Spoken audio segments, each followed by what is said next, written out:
Should we put the ones with the Instagram handles out? Or pass them out? No, I think you're right. Passing them out after. Okay. I gotta go anxiety key, I think. This is gonna be good. You know what, Nanny? Are you trying to psych me out? Are you trying? No, you're gonna do good. I just know you're I want to do good. I don't want to do good. I want to do outstanding. We've already discussed this. I don't want to do good. I want to do outstanding.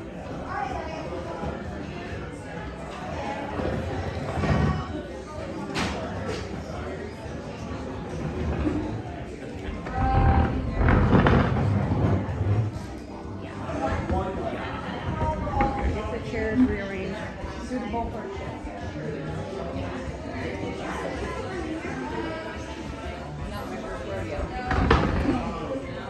Are we okay? Yeah, we're gonna bring an extra table. Okay.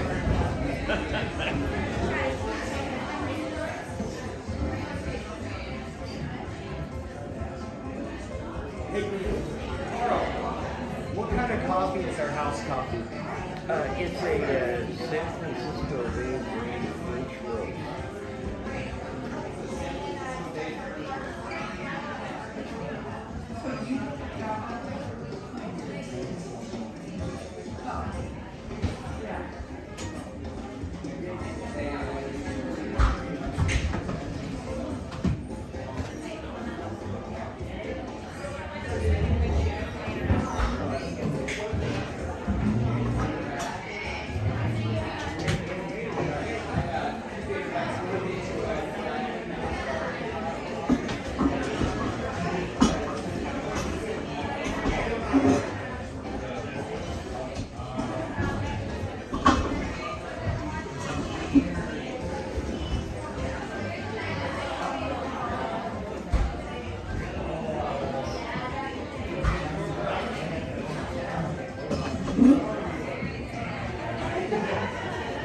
Hey, Danny. Yeah, what's up? Do me a favor, grab the legs on these and guide me through that door. And, yeah, pull them over that way. Thanks. Okay, we'll set it right down.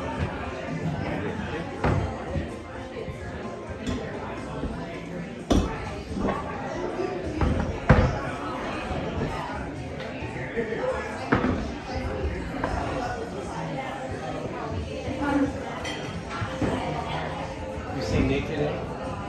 No, I just sent him a text. I know he lives out in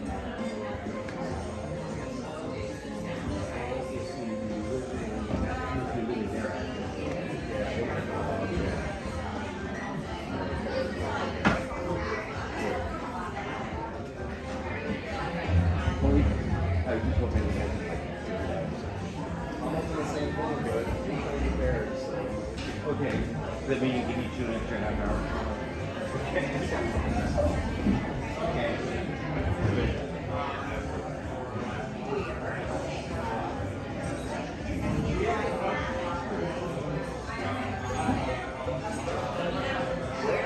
How you feeling? I'm a little down and frazzled.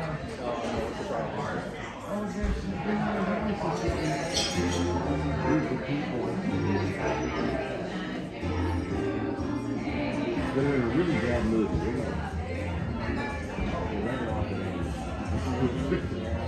Got a couple good days. Hey, what time is your jazz tomorrow night? What? Austin Hayes Trail. Kim Henderson, Austin Hayes. What time? 7 or 8. I can't That remember. doesn't matter. I got don't remember. one of me. Okay, that's close enough. We'll be there. Okay. All right. Oh wait, tomorrow. Is this Saturday? Yeah, I want to remind you. Oh, that's right. Today's my birthday. Okay, you don't have to leave yet. Tomorrow night is right. So you're both at home, What is this?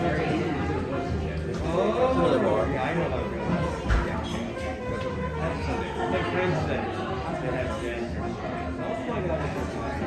Okay. I will read that one.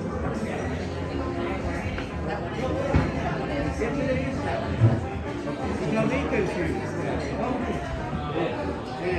It is happening.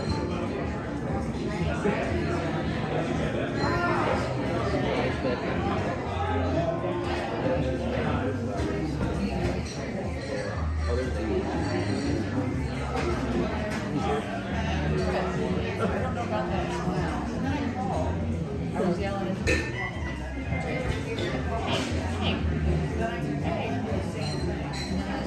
He was like trying to go full on photo shoot. Yeah. So we just wanted, this is just, yeah. Like, no. Yeah, none of these like good smiles. Yeah, we know exactly. Today, to breakfast, got some lunch at the Grab Shack. Still working on the set mostly. Yeah. Just preparing for tonight. Walked around downtown a little bit, got some flyers, stuff like that.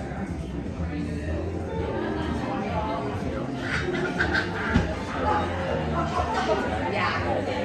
Really good. And then we both look like we have a new cover for Force of Nature. Yeah. There you go. Good. That you? is outstanding. How's it going? Good. How are you? What's up, Nate? How you doing? Good. Good. Thank you.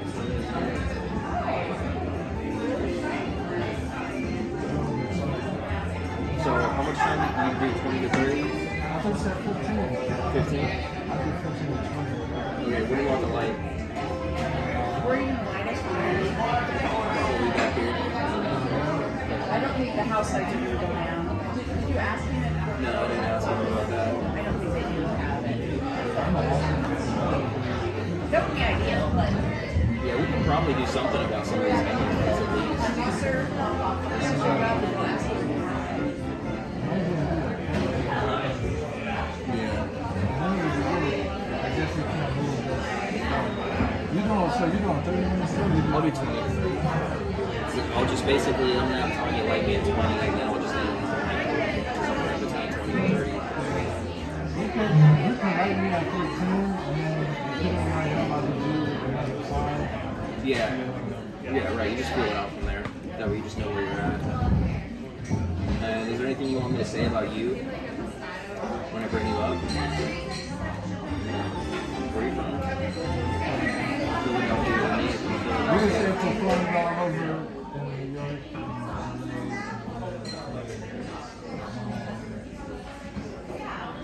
I'm going to a movie.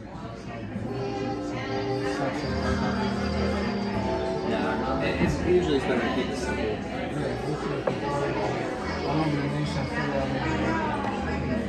Okay. What about the people who paid for the show? She went around and got money from everybody that they related it. Because a lot of people were here before she started. So.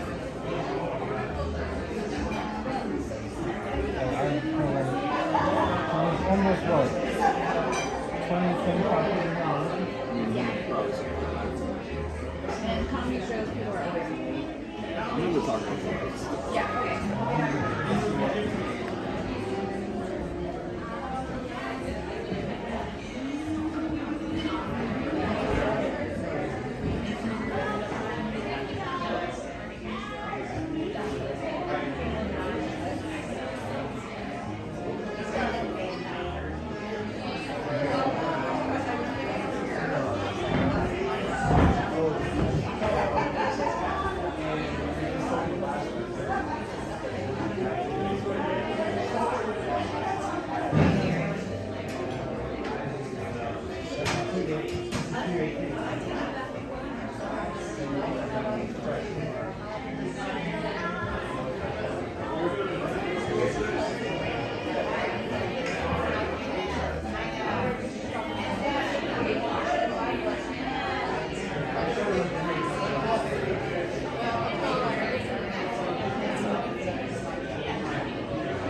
Come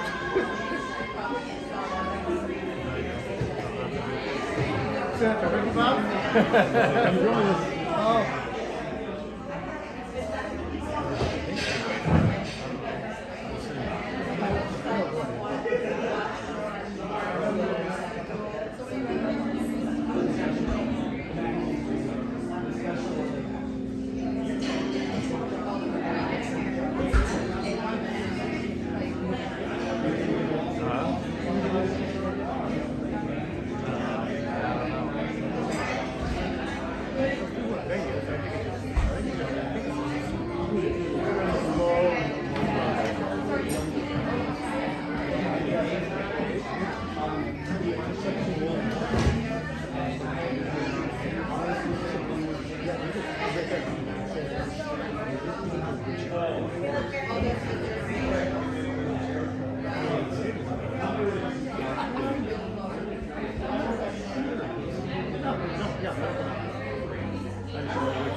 Because he wasn't reaching.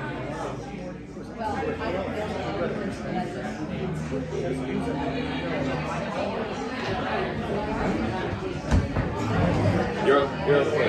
Yeah, you're okay. You gotta go back. Put some more lights off. See how it is. If you can't stand it, scream it. All right. Thank you. All right, I guess we're going there. You guys want? Awesome. Here. Good light.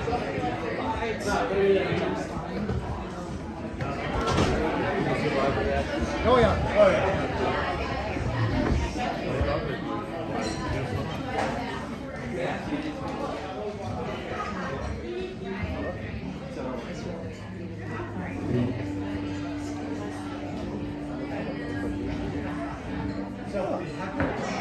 I took it down Harlan. You want to know what else? Not this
guys doing all right? Do you need a menu or anything?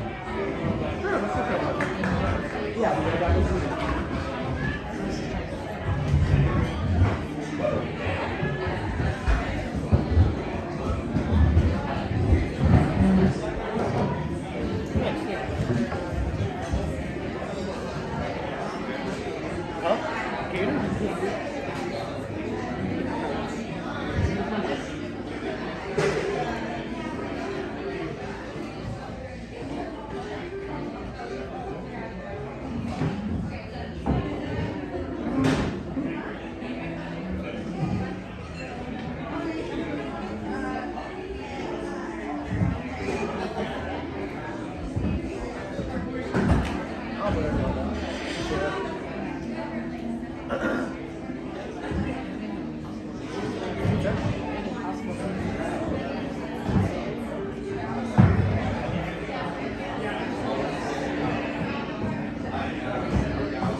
That's an outside.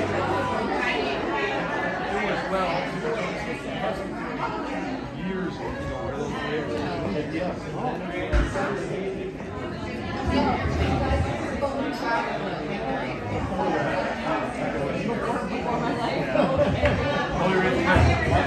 It's about 15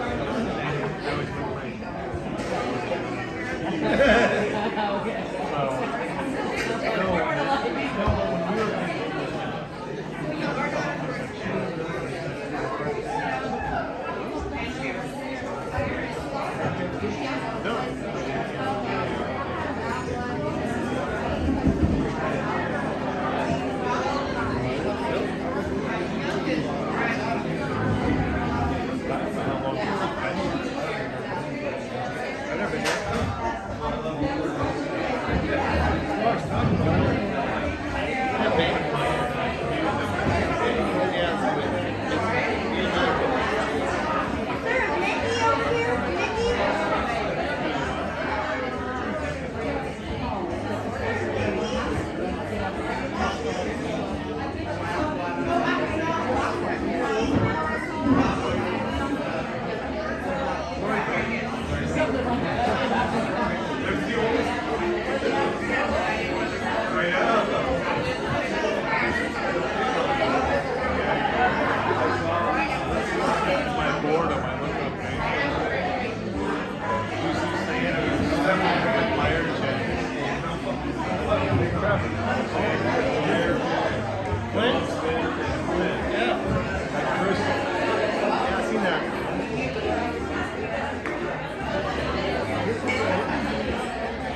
One more anxiety too.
It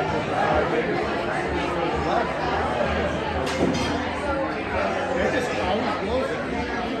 Always. It's nice and all. Listen, this place. I mean, for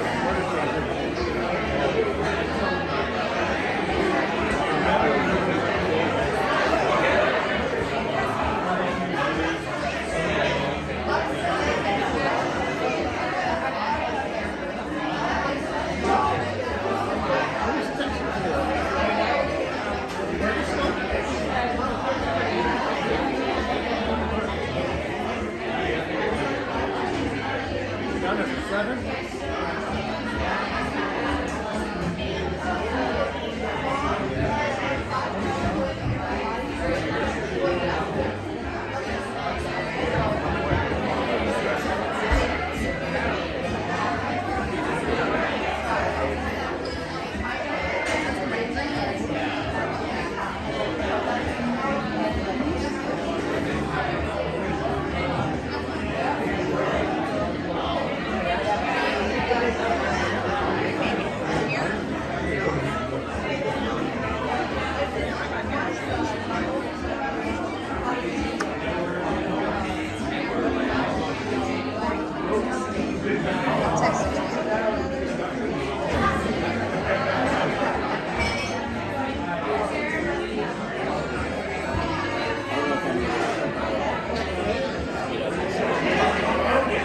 We'll go up there in 2 months.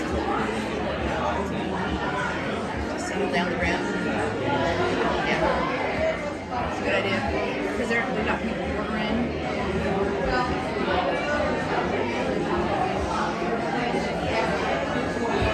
I was not expecting. Do you have a napkin back here? I was going to say your sister.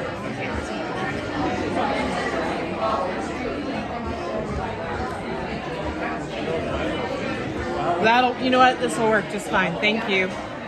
Perfect. Oh, awesome. Thank you.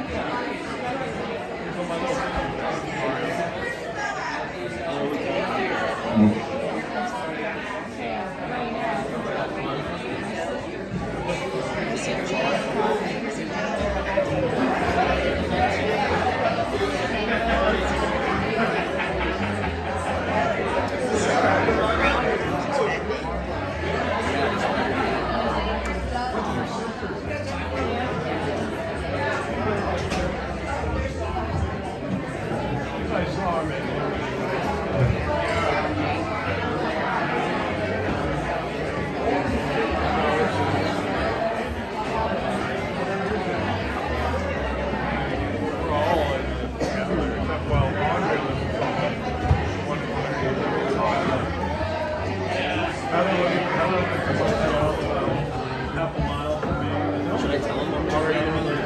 Yeah, tell him. There's people ordering. He's right there. Oh, okay. No. Because they're still ordering and seating.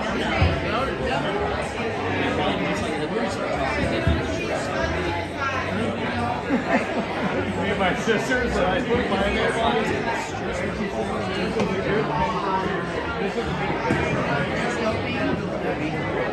This is something like that.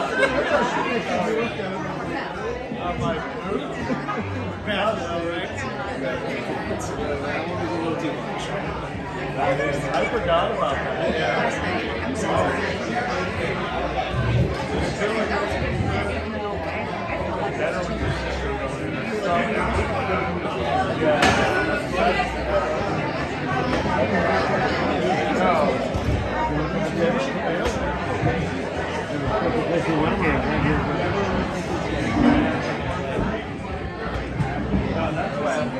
Take one down, right? I'll take another one. My friend's looking. Well, see if I can find some more.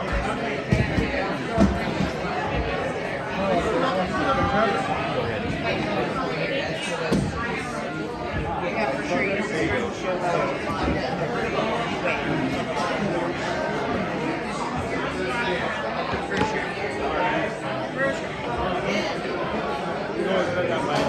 Always.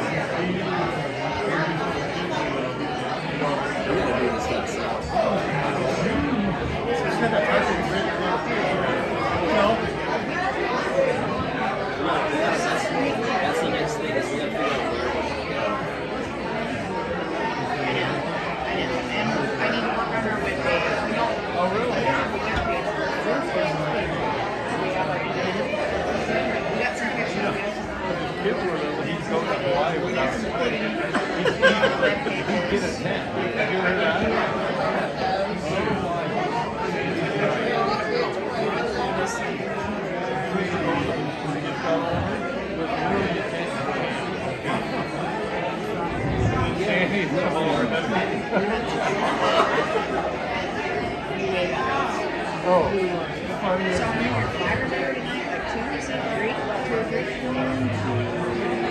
I said they were going to be there. I said 2. That's not what I'm going to do. They don't want to see you, they see you all the time. We went hunting. Okay, we're going hunting. I don't have a check. Grab whatever you can. You gotta be at the place.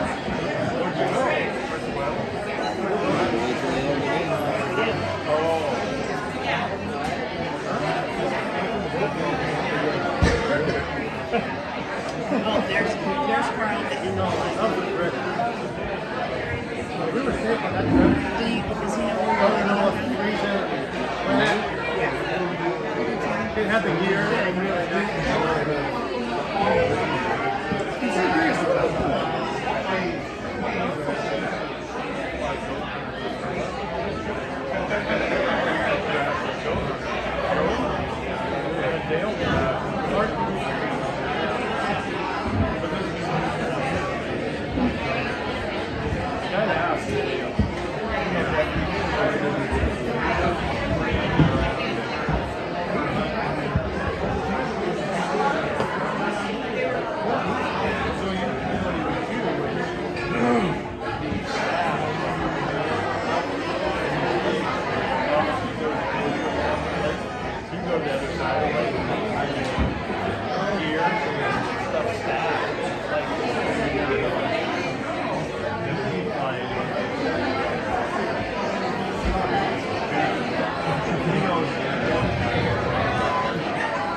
Thank you.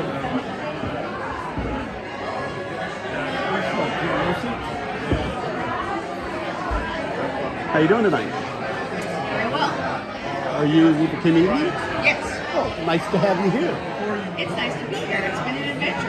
I'm excited. Adventures are always amazing, aren't they? You know, I'm getting to that age where waking up every day is like, wow. Where are you from? I'm from Idaho. Idaho. Now that's down in America. Yes. That's down in the real lower 48. Wow. But yeah, we're going to be starting soon. This is great for Carl and Maria. They need this so. Really? You have no idea. They have been upside down underwater. I've known them for years and years. The pandemic killed everybody. It did. So, right. yeah, it helps everybody. We had 2 years of no work. Did you really? Oh, yeah, from the comedy side? Yeah. Yeah. 2 years of no work because all the clubs were closed and some of them were closed permanently. So, Were you up here touring Alaska and stopped on the way, or what? no, my business partner, like he splits a year between Idaho and here. Alaska. He's in Anchorage typically, but he has a job. He had a job out here in Ketchikan. And he's like, you should come up here Memorial Day weekend and just do. And then last minute it was like, we can do, you're going to headline. And I was like, oh, okay, I'll certainly do that. And I love this one. I'm so happy to come. Yep. I love it. So if this goes well, hopefully we'll be back 4th of July. That'd be and I'm great. going to try to bring somebody else, bring some other lower 48 comedians. The airline ticket price is kind of expensive, but I might be able to get somebody else. I'll give you miles to come back. Get my miles. No, I said I will give you miles to come back. You will give me miles. I will give you miles to come back to Carl's place. Absolutely. I'm serious. I'm absolutely dead serious. Okay, well, what's your... Okay. My name, you know Carl and Marie. You've met them. Yeah. That's coming to Ketchikan. So you come to Ketchikan, I'll give you miles to come show here. 4th of July. 4th of July or any other time. Well, You okay. come Do you guys have to... any extra chairs back there by chance? Do we have any... It's kind of hot sharing. Well, if they have an extra, then they got an extra. Yeah, there's one right there. Oh, there's a couple over there. Yeah, no, there's another one right over there too. Yeah, I'll do one more. Let me give you my info. Okay, hang on. All right, and I will give you miles. Where's my pen? Let me get my pen. You want me to write it down for you? Yes, Thank you so much. Sorry.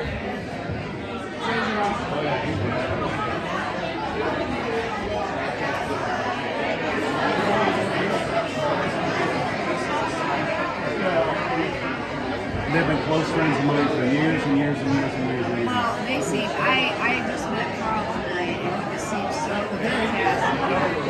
And I love this business. It's intimate but big at the same time, which is exactly what you want.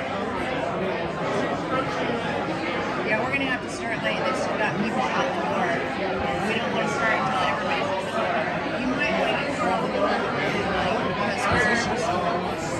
Yeah, that's yeah.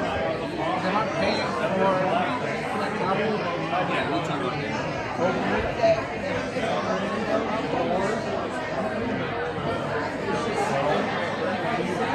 But we'll see how this. I hope I do well. Actually. All right, what's your name? I didn't know. Tanya. So here's the deal. This is me. Ketchikan here. Telephone number Seattle. Let's put my contact from here in West Seattle. You live in Seattle as well? Both places. I have two sisters that live in Seattle. Okay, I'm in West Seattle. So Alaska miles to Alaska. No joke. Let me give you my email. Oh my gosh. Like, you haven't even seen me perform yet. Now you're freaking me out. Now you're freaking me out. Make it part of your show. I'm freaked out. Some dude wants to have me come back. What the fuck is wrong with you people? He doesn't even know me yet. Maybe he's hitting on me. I'm used to that. No, I get you know, when you do this for a living as a female, you don't believe that. Okay, so email is Maui Sands Island, and you can see the beach, at yahoo.com. I'll do this for Carl. You're good tonight, I get you the miles. All right. It's a done deal. Why not? Free miles, come up for the day and go home. That would be awesome. I have some place to stay too, so I don't have to worry about that. You're all set, don't worry about it. You're good. All right. Good to see you, brother. Gonna kill it? I am. How Do about it, man. Thanks for coming out. Thank you. Absolutely, man. Good evening, everybody.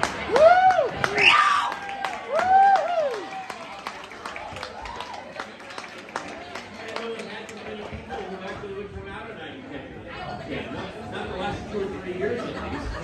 This is like pre-pandemic, and I'm happy with that. We're going to get started in about 4 or 5 minutes.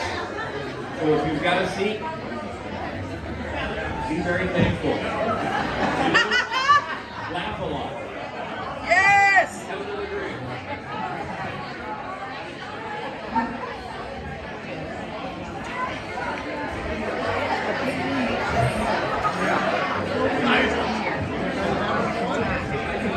You got this.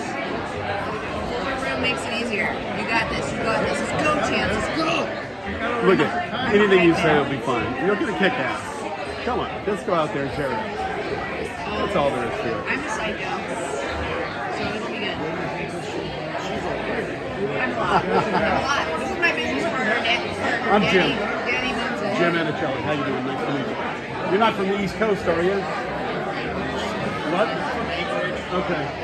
There's a Munson back on Cape Cod where I grew up. There's a neighbor of mine. Munson, right? Munson. You don't have a father or brother working for the ferry system, do you? Bob Momsen? Well, that is my dad's name, but He went to the University of Washington, airplane pilot, and then crashed the plane and then went to work for the ferry system. Different. he is a pilot, but definitely. All right. Well, I'm glad you guys are partners. Summer story. Okay, we got our 4-minute warning. Still got people coming in.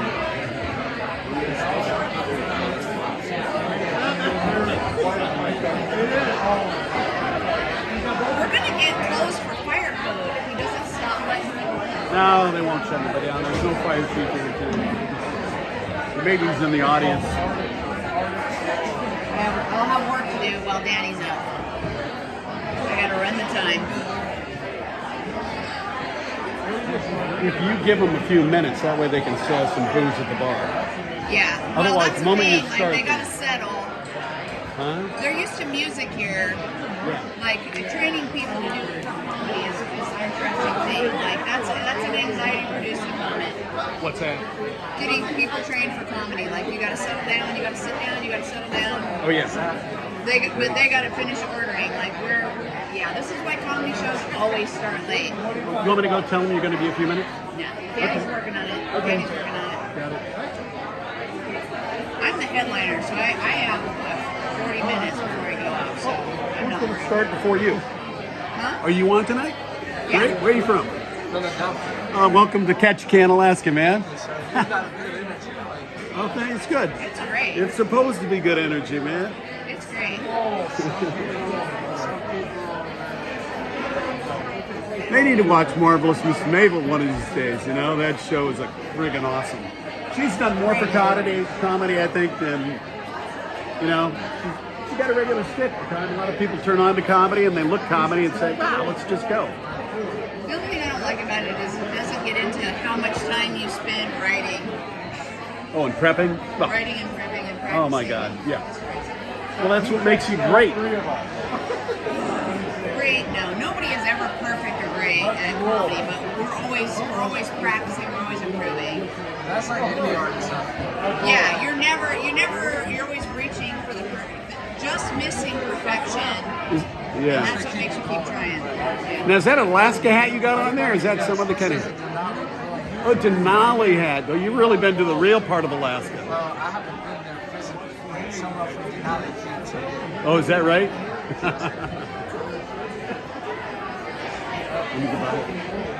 What do you do out here? What's What that? do you do out here? This is like we got this ready to film. Well, I got to be out of your way. I gotta move. I cannot be in your way.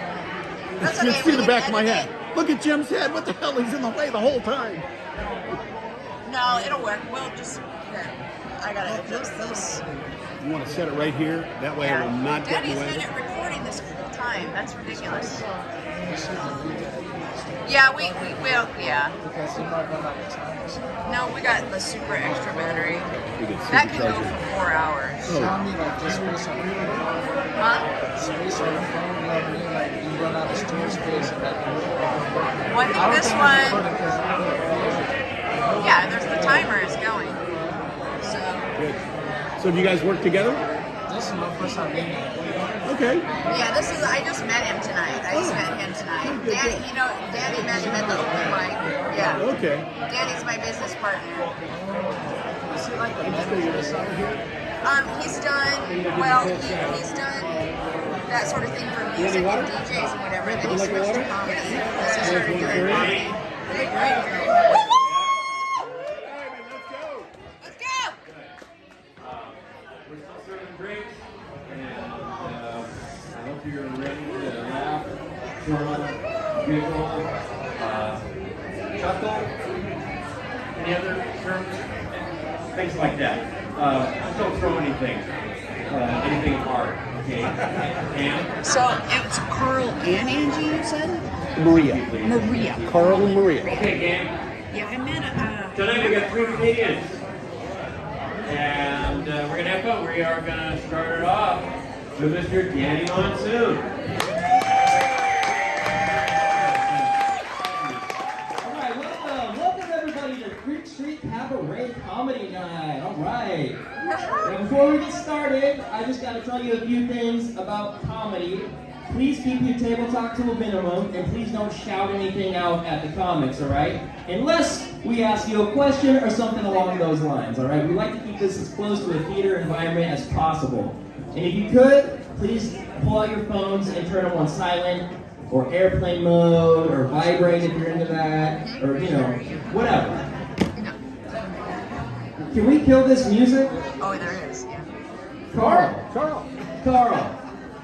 can we kill the music? It's okay. It's alright. It's his first time. It's a technical complication. It's not difficult. First time doing comedy. There we go. Alright. So now one last thing before we get started. I just wanted to give you guys a little heads up on something you might not understand about consent. All right, because that's a big thing in the news now, consent. And I just want to let everybody know that even if you have consent, it still counts as arson, and you will go to jail. All right? When your mom is like, hey, go tear down that shed in the backyard, and you go out there and see a spider and decide to work smarter, not harder, with your bail budget is what I'm saying, is what I'm going for. Anyway, fellas, let me ask you a question, all right? What do you do? What do you do when a lady walks up to you and sucker punches you right in the face? What do you do? I don't know. I don't have the answer to that. But I'll tell you what you don't do. What you don't do is what I did. Because what I did is I just went like, what? Because then she just hit me again, right? And then I was like, well, what do I do now? Maybe she's like a T-Rex. Maybe if I just act real still, she won't be able to see me. And that actually worked. So I just like froze up. And then she just went over there and started fighting somebody else, which put me in a real pickle because she had just gotten thrown through half my drum set. And I'm like, normally when a brawl breaks out on the street, I like to go into a fast-paced punk rock drum beat, right? But she just got knocked through my drum set, so I'm like, what do I do? Do I pick up the drum set and play to the crowd? Do I start filming? Or do I try and break up the fight?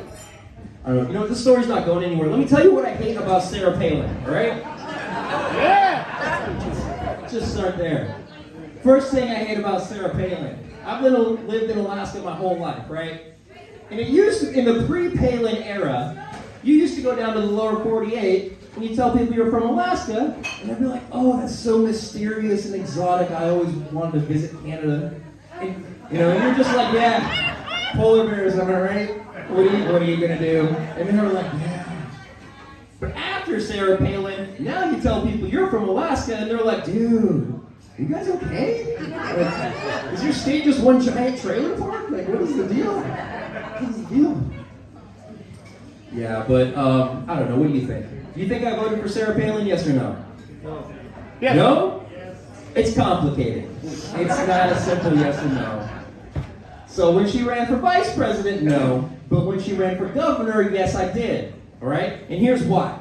Here's why. Because when she ran for governor, she was like, I'm going to give everybody an extra $2,000 on their PFD. And I was like, God damn, I could use that $2,000. Now, I'm not a Republican, but I'm very easily bribed. If you don't believe me, try it. See what happens. Which actually saved my ass, because at the time, because she did give us that $2,000, and at the time, if I hadn't have gotten that $2,000, it would have been less than a month, and I would have been out of drugs completely.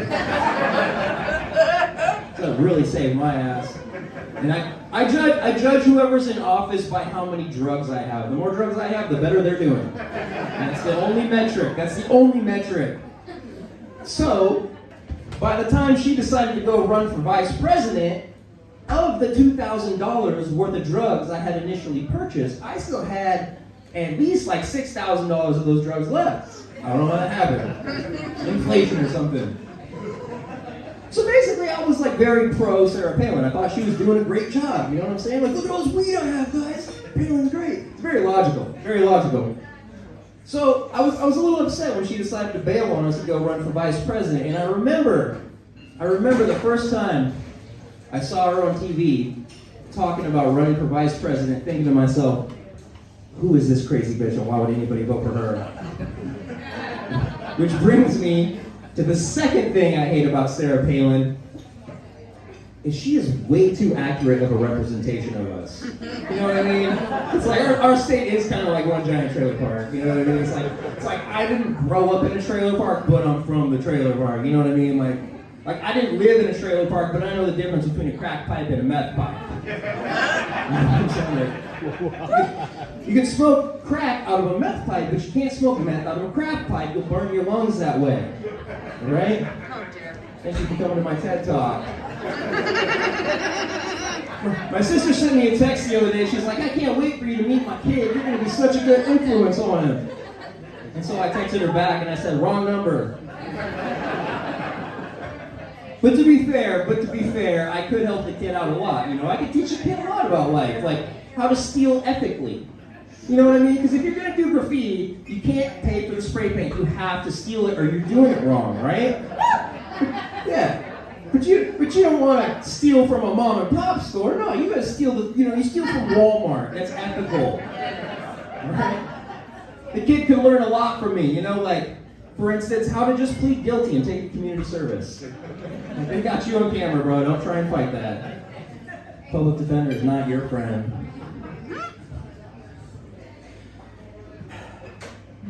See, I'm working. I'm a working man. That's why I'm in Ketchikan, is working down on the Heron Cove Bridge. I'm the guy who moves the cones around. Yeah. Thank you.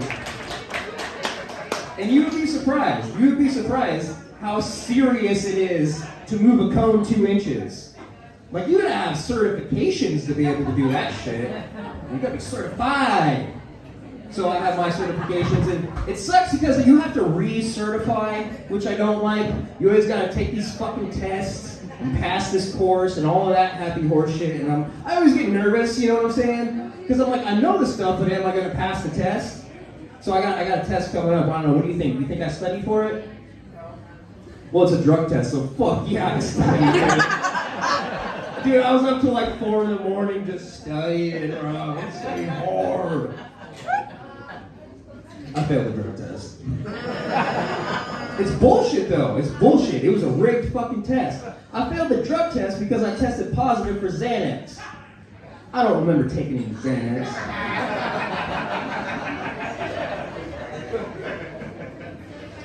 Yeah, where's my drug fans at? Who likes drugs? I'm against doing drugs. Yeah, I'm against it. I mean, I'm not against y'all doing drugs. And I'm not against drug use in general. Now, I'm on drugs right now. It's just specific drugs I'm very against. You know the ones I'm talking about, right? You know the ones. The ones that are just way too fucking complicated. It's like there's way too many steps to get from A to high. Right? Like dabs. You ever try to do dabs? You're just trying to fucking roll that shit, light that shit, smoke it, and your homie's like, nah, dude, nah, check this shit out. And, you're like, okay, let's go smoke some dabs. So you go to grab the bong, and he's like, no, dude, not that bong. You need a different bong.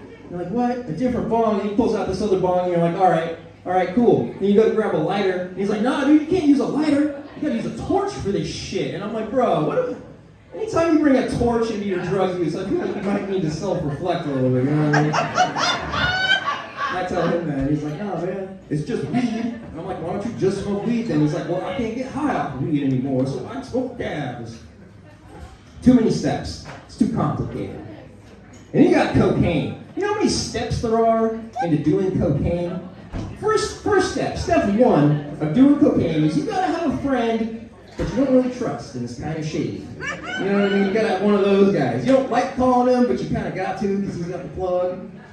Step 2 is you gotta have a friend who's got money that they just don't like. You know, they're just like, I like to burn money. You know, you gotta have one of those guys. And then you gotta go get the shit, right? So then you're just chilling at a backyard barbecue and fucking Robert and fucking Jeff show up, you know, and they're like, hey dude, you trying to get gapped out tonight? And you're like, well, actually that does sound fun, Robert, but how are we gonna get there? I don't have a car. He's like, you can drive my car. And you're like, what the fuck did I just met you like 20 minutes ago? And you're gonna let me drive your car to go get cocaine? All right, yeah, this is a great fucking idea, you know what I mean? And then, you know, you're going to meet fucking Jeff's plug, right? Jeff's the one with the plug, and thank God you didn't meet him 20 minutes ago, you know, met him 2 hours ago, so at least you got a little bit of a repertoire with him. And you're like, all right, where are we going? In this random person's car that I just fucking met, and they're like, to the strip club. And I'm like, well, that makes sense. That makes sense. So you pull up to the fucking strip club, and they're like, no, you gotta go behind the strip club in the alleyway, that's where he lives. And you're like, whoa, dude, hold on. Well, should I have a gun for this? You know, and now you're questioning your whole fucking thought process, like maybe I should have brought a gun to this drug deal, you know what I'm saying? And then fucking Robert keeps texting the plug, like, where you at? He's not responding, guys, he's not responding. Sometimes he gets like this, and he gets fucking pissed at me, and you're just like, what the fuck, man? What did you guys just roll me into? And then you finally get the shit, and then you do it, and now you guys are fucking up all night, but not starting businesses, because that's cliche as fuck. We started a band, we started 4 bands. Anyways. There's too many steps, you know, it's too complicated. Everybody wants to talk about weed like it's the gateway drug. Maybe, but heroin, that's a real gateway drug. Gateway to a platinum album.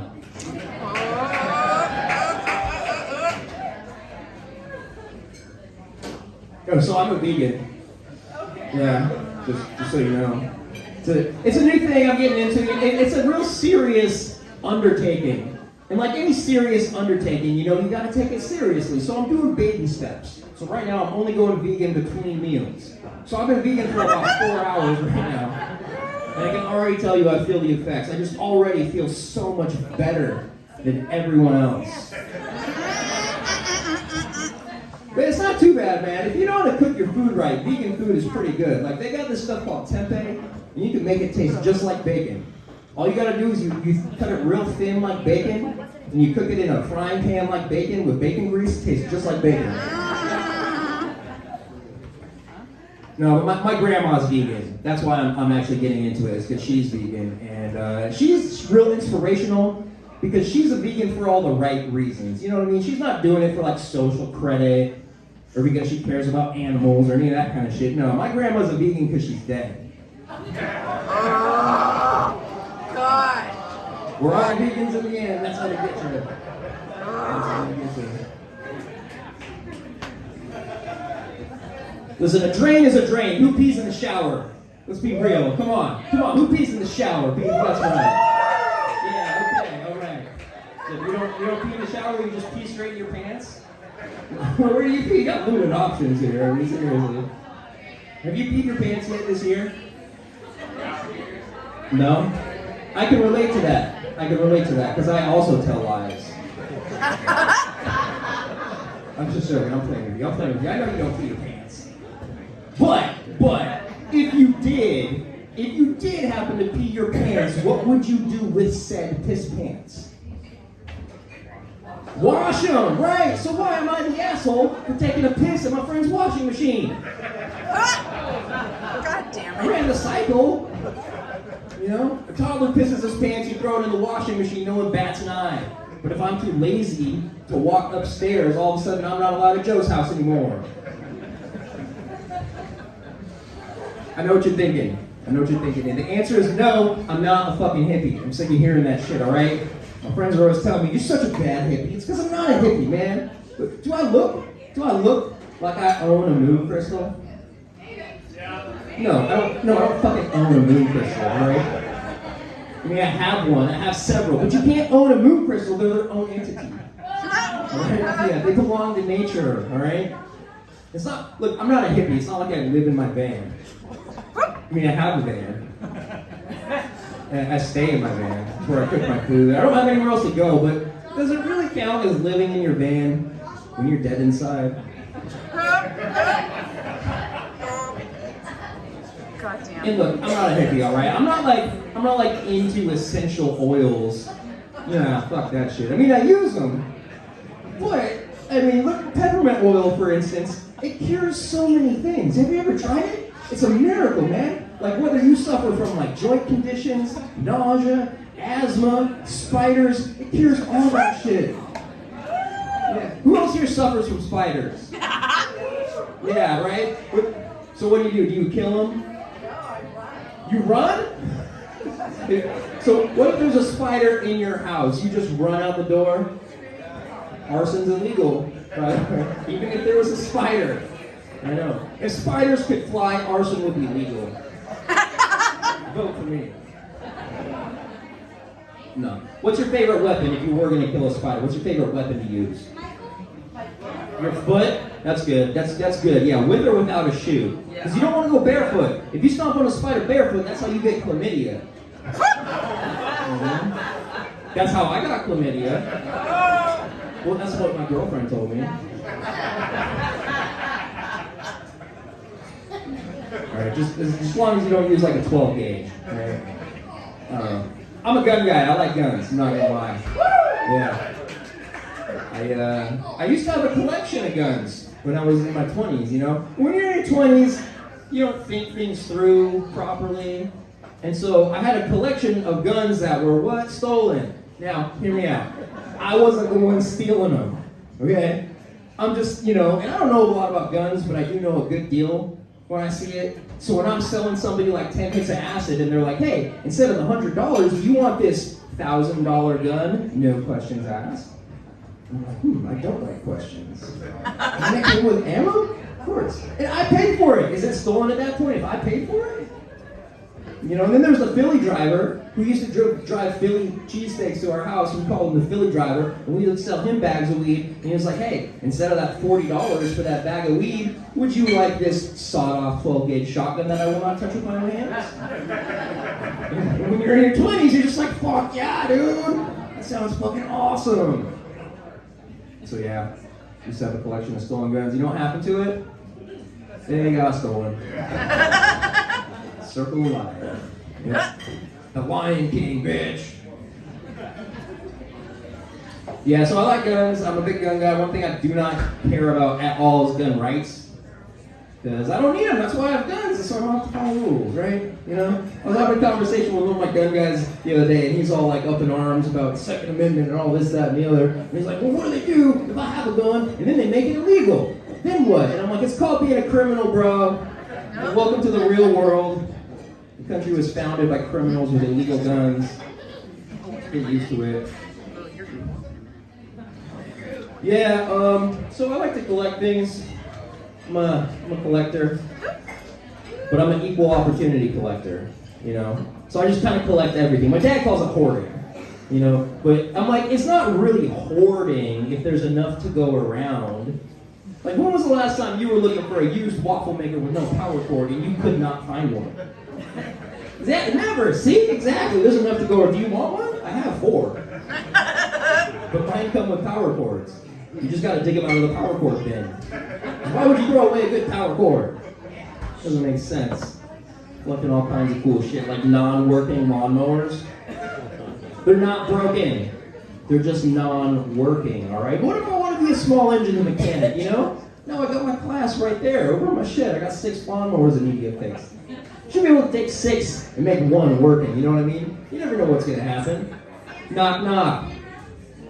Supply chain issues. Now your ass can't get a lawnmower. Who you going to call? You're going to call me to come mow your lawn. Knock, knock. I can't mow your lawn because my lawnmower is still broken. I don't know how to fix it. So yeah, I've been trying to be more classy, trying to class it up. Anybody here consider themselves classy? Because I have questions. I have many questions. Oh, this lady in the back, you're classy. You're classy AF. Right, well, let me ask you a question. So, do you read? Yeah, you do? Alright. Shit! I knew that was part of it. God damn it. I don't know. I've been trying to drink a lot of wine because wine's classy, you know what I'm saying? And actually, I went to a wine drinking competition the other day. Yeah, they were trying to play it off like a wine tasting class. And it's like, come on, dude, we all know what's going on here. We all paid $20 and you only got 6 bottles of wine. Who can drink the most? And then they all try to ask you dumb questions like, what's it smell like? And I'm like, I ain't sniffing the wine, man. Like, what is this, cocaine? No. I'm trying to sniff. And then they get mad at you because they ask you to describe the wine and you're like, it's very firm and round and hard. And like, you're just describing the glass, Dan. Stop it. And then they get mad at you and you're like, I'm not the one who decided to go sniff wine on a Wednesday for fun, Mildred. Just go home and sniff your grandkids.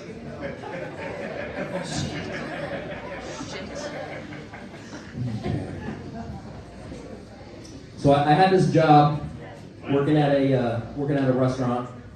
You probably heard of it. It's real popular. Anyways, at the time, I had been working there since I started. And this couple comes in. I was a waiter, and they wanted to order some food. And they asked me, hey, listen. My dude here's a vegan, all right? He's allergic to soy, and he's allergic to cilantro. What would you recommend? And I was like, oh, there's a really good place that actually caters to you people. It's called the hospital. So then I was looking for a new job, and so I was on Craigslist browsing jobs, and I seen this job for a dishwashing position, and I was like, oh, cool, I could do that. But they wanted somebody with 4 years of dishwashing experience. And I was like, shit, so you're only hiring career losers? Not my thing. Not my thing. So then I just got on unemployment because I'm too good for washing dishes. I'll just collect free money from the government. And when I say from the government, I mean from all of you. So I was on unemployment, collecting unemployment. And the unemployment office sends me a letter, a physical paper letter in the mail. You know what it said? It said, you gotta call us. Okay, so then I call them, and you know what they said? They didn't say shit because they didn't answer the phone, so I had to leave them my number for them to call me back. It takes them 2 days to call me back, right? And I'm like, hey, what's going on? How come it took you 2 days to call me back? And they're like, well, I think times are just rough right now, and we were just really short-handed. And I was like, you're telling me the unemployment office can't find anybody trying to pick up some shifts?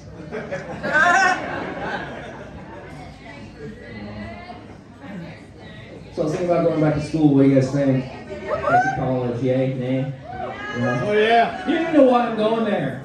Maybe I just bought an AR. Maybe I'm trying to go skateboarding. I don't know. No, I was thinking about going to college because I wanted to get a degree in liberal arts. Hear me out. Hear me out. Because technically, stand-up comedy is a liberal art. And right now, it's kind of hard for me to get laughs. But if I get a degree in liberal arts, everyone will laugh at me.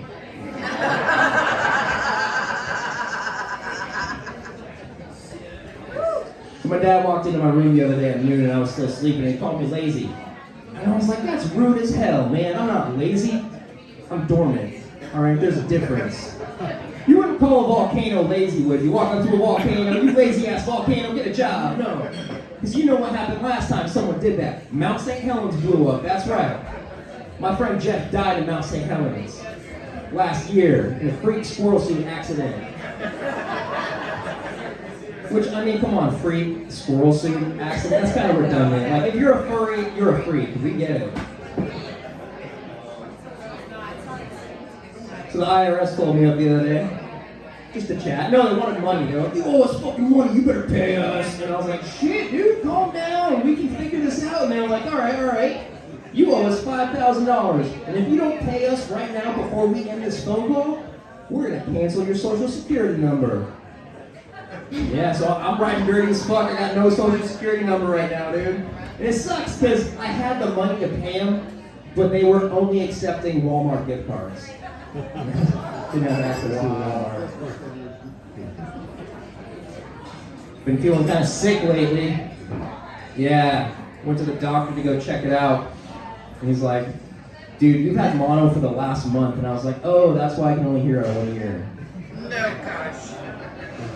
There are audio engineers in the crowd. So my phone's been filling up with all these videos and pictures I'm taking, right? So I'm trying to find a way to get like cheap storage because I'm frugal. Now, if you don't know what the word frugal means, it means I steal things, right? So I'm trying to look at a cheap way to store stuff like on the cloud or whatever. And actually, there's a government agency that gives you unlimited free cloud storage for anybody. Yeah, it's called the NSA. Which is a one-way street. I can't do that. I like to fix things. It's a hobby of mine. Take them apart, see how they work. And what I really like to do is smoke a bunch of pot and then fix things, because then I'm going to fix it again the next day. I'm kind of a marketing genius. Y'all ever seen that movie, What Dreams May Come? Yes. Yeah, you know they're making a sequel? Yeah, Robin Williams is going to be in it too. He's just doing field research for his part.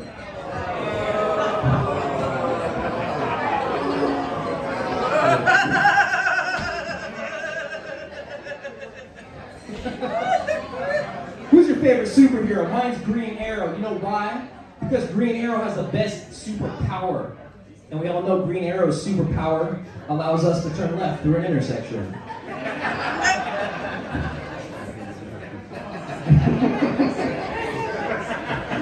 Okay, alright. So I went to Olive Garden the other day, right?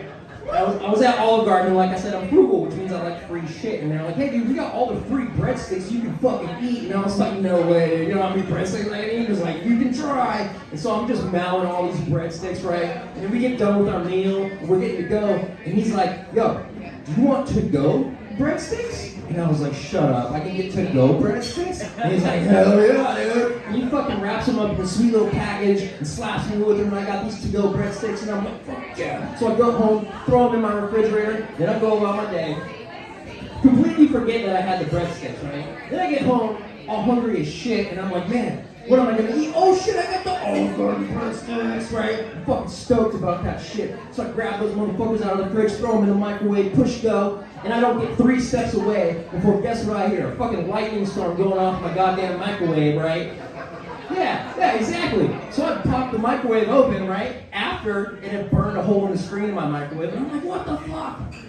Pull out the package, flip it open, flip it over, and it says, do not microwave. For use in a conventional oven only. And I'm like, what is this shit? For Olive Garden breadsticks? What kind of asshole is gonna preheat a conventional oven for Olive Garden breadsticks? Who does that? I'll tell you who does that. I do that because my microwave is broken.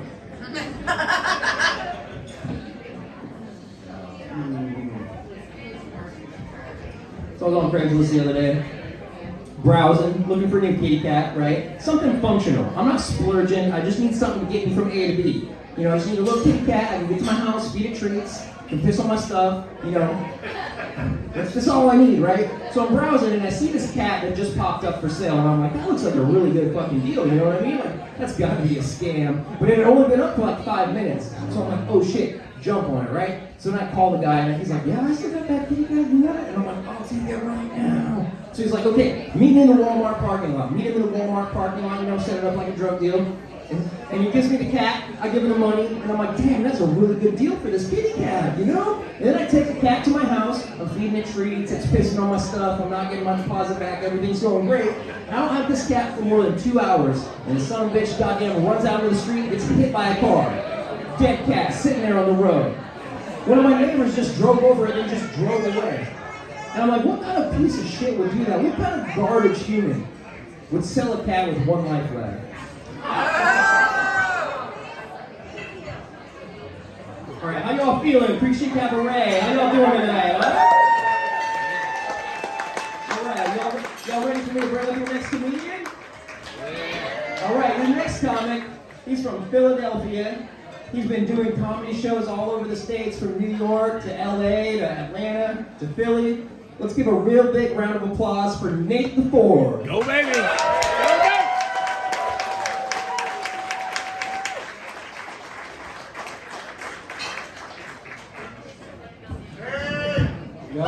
Yo, Nate! What it do? Give it up for your host, Danny Monsoon.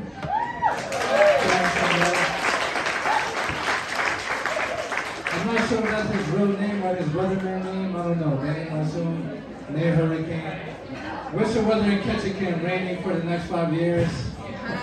Sunshine spotty on the weekends. He told a joke about being an equal opportunity collector, and I thought that was like the 2022 way of saying he owned slaves.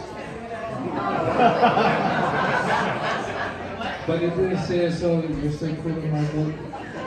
He was talking about consent. Anyone following the news, they know that abortion rights are being discussed.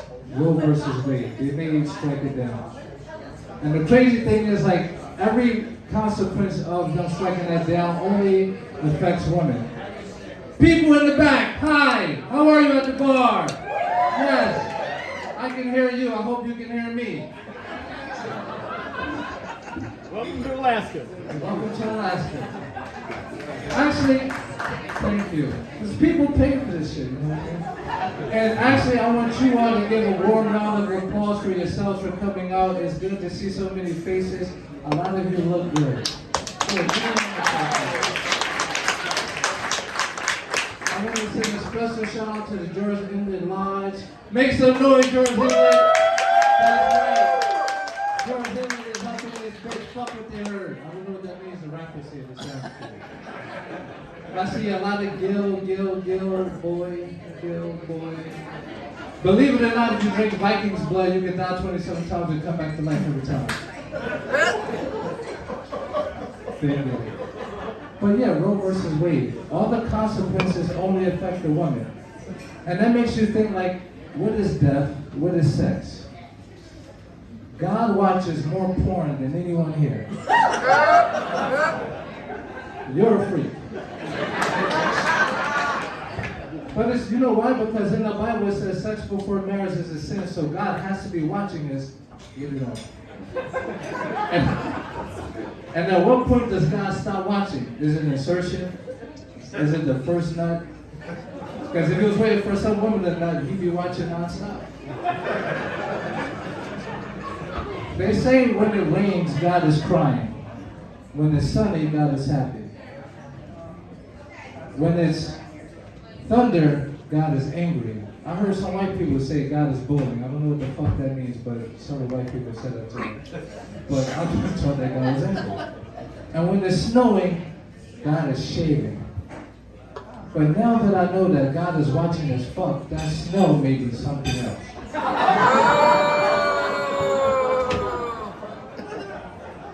Damn. So I ask you, sir, how did God's cum taste? Did it melt in your mouth like it did in mine? We've all eaten snow.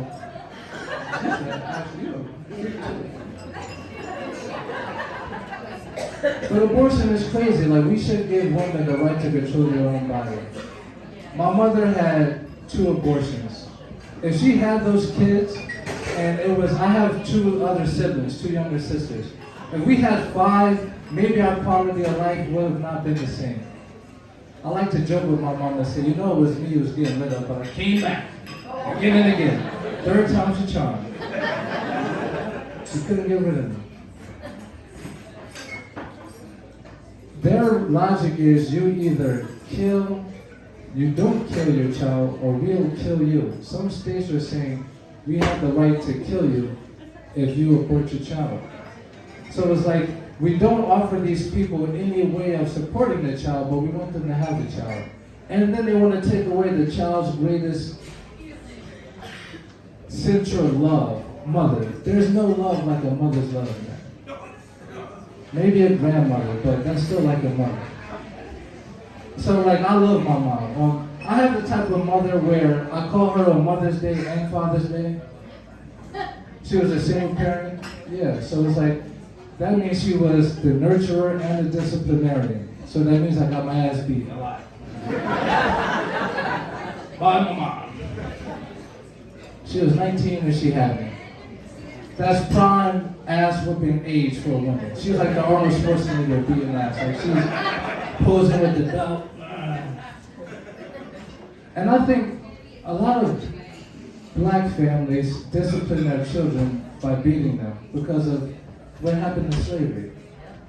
They got their ass beat, so to correct their children, they feel like, oh, I have to beat you. You really want the child to understand what it is they did wrong.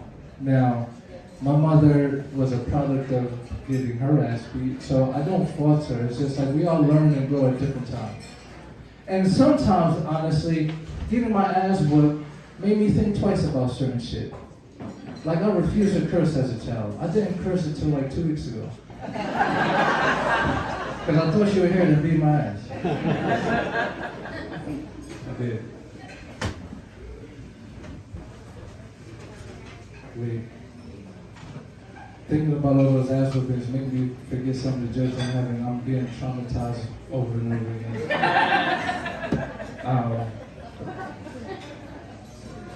Women love Mother's Day.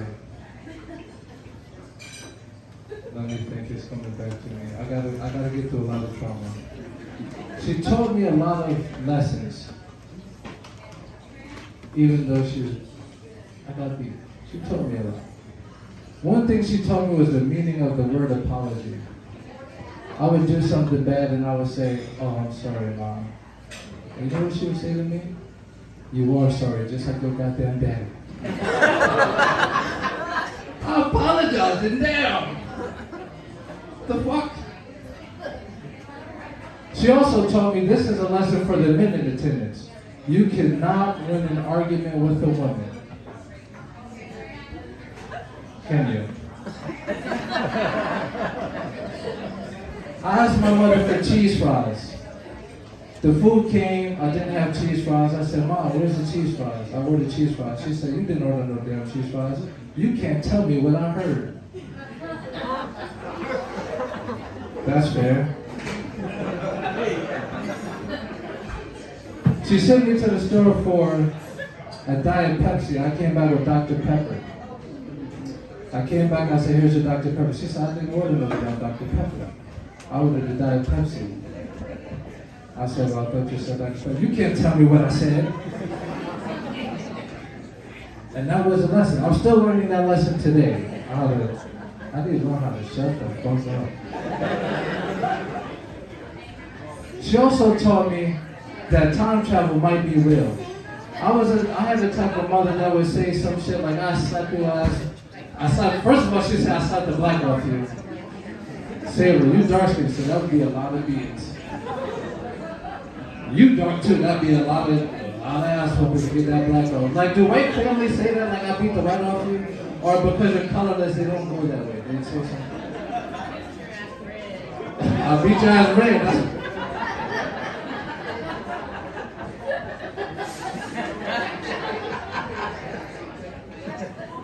That's a funny quote. I'll beat your ass red. You've heard that before? No. My mother told me that time travel might be right, might be true, because she would say, I'll slap your ass back to next week. I'll slap you in the next week. And I thought that was all bullshit until one fateful day. I got my ass beat so bad I woke up on Thanksgiving and thought it was Christmas. I came upstairs and I said, I smell turkey, but I don't see any toys. Where are the toys? Take your ass back to sleep before I beat you again. See, all these talks about... Anyone here never got a beating from their parents? By a show of hands, anyone here never got a whip?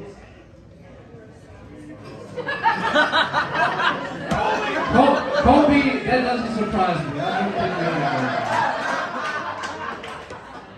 And who else? You and I say we get together and whoop their ass and say what they do. You should, right? Because you know what those type of people say? My parents didn't have to beat me, they just give me a look and I knew it. How the fuck do you think they look at you when they're beating your ass? Like, you're the biggest mistake of my life.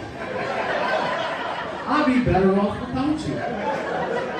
Probably pursuing my dreams.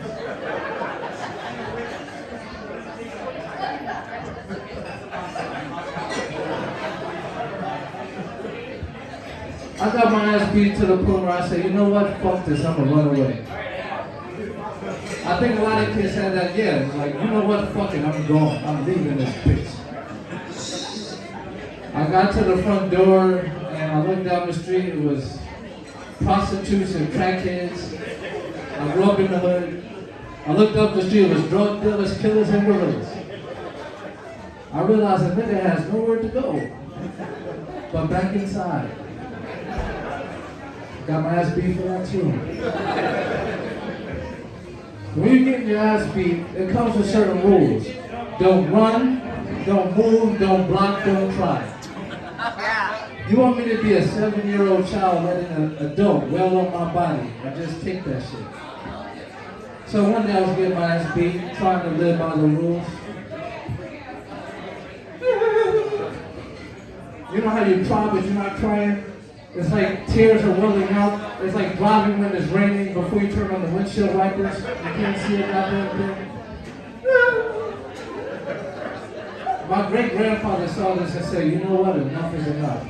Stop beating that child. He called the cops on my mother. His grandbaby, he called the cops on my mother. People in the back, I can still hear you. Can you hear me? Please, for the love of fucking God.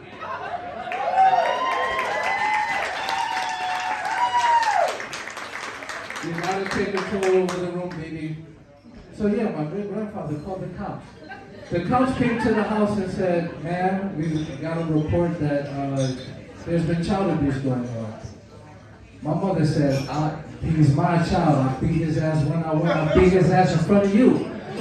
The cop said, good day. You okay? Never in my life did I want to see police brutality so bad. You don't gotta put a knee on her, but just taser the arm that's beating me. Put on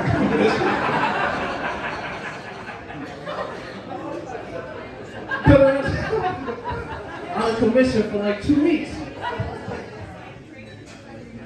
I came back inside after the cop went to his car. She said to my grandfather, you ever caught the cops on me? I'll beat his ass for that. The one thing you don't want after an ass whooping is another ass whooping. The meat on the booty is already tender. You gotta like lay on your stomach, put some ice on it, switch it from cheek to cheek, cool it off.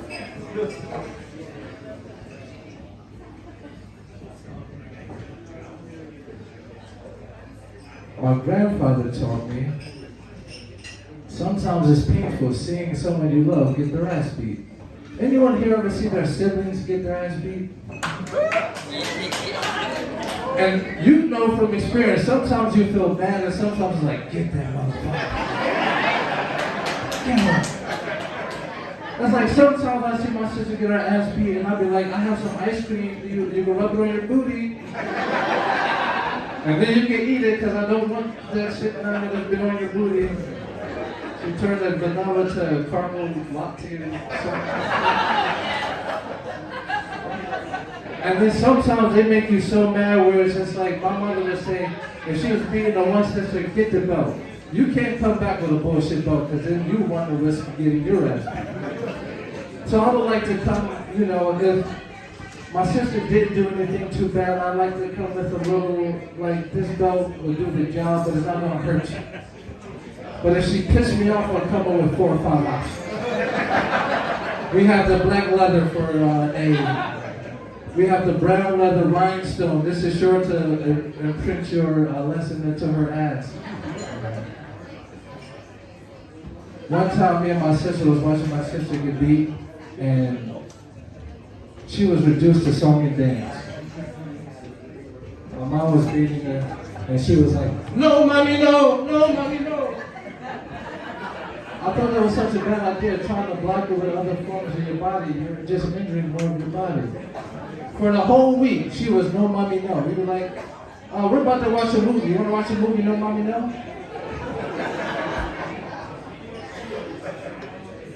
No? And she would get so mad. After all the ass whoopers I've endured and all the ass whoopers I've seen, I vowed I'll never beat my child. I will break the generational curses. I will do better. I don't have any children, but I have nieces and nephews.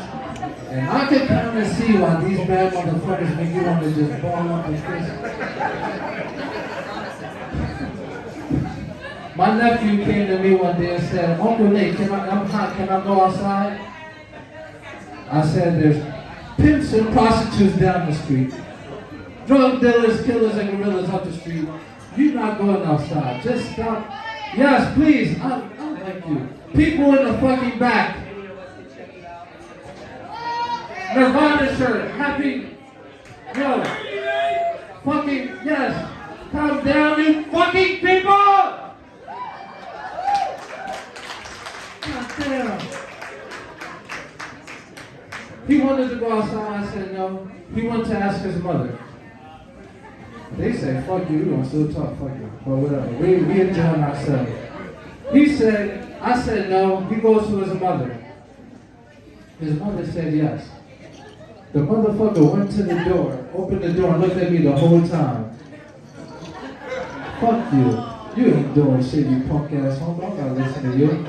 Now, he didn't say that with his lips, but he said it with his eyes. We was at a restaurant. He was playing by the steps. I'll never forget it. Now, he got a big hit already. I said, don't play by the steps. You might fuck around and fall. He gave me those same fuck you eyes.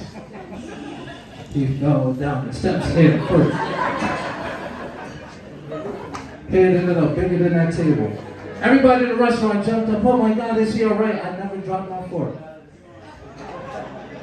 Teachers are right. Learn your fucking lesson. The first person on the scene, his mother. The closest they will experience to unconditional love on this planet, I believe, is the love of a mother to their child. There's an analogy that says, what's more important? The star you can see in the sky or the sky that allows you to see the star? In that analogy, the sky is a receptive energy. It's the feminine energy. It represents the woman. What good is the star if you don't have the sky to see the star? So with this being said, love your fucking mother, love your parents, your dad too. Let's give women the right over their reproductive systems because we will be a stronger society by doing so. My name is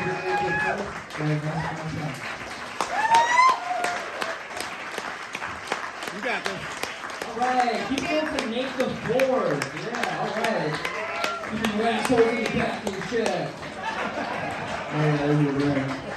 Yeah, I agree. You know, if we're gonna end Roe versus Wade, let's at least bring back beating your fucking kids. You know?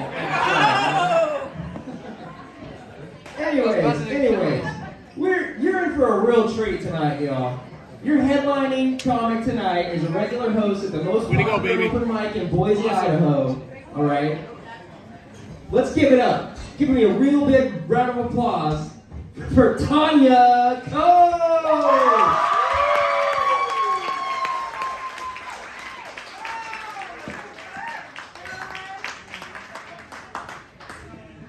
I've been here almost 24 hours.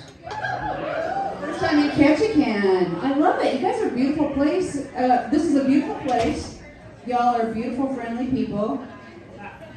Which means I almost feel bad about what's going to happen next.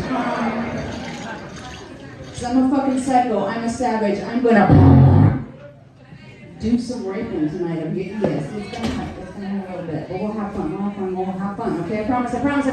Hey, given the way things have been going last couple of years, anybody around here ever take antidepressants? You don't have to raise your hand. I know if you're not, you probably don't have the fucking energy. I guess so, maybe, I don't know.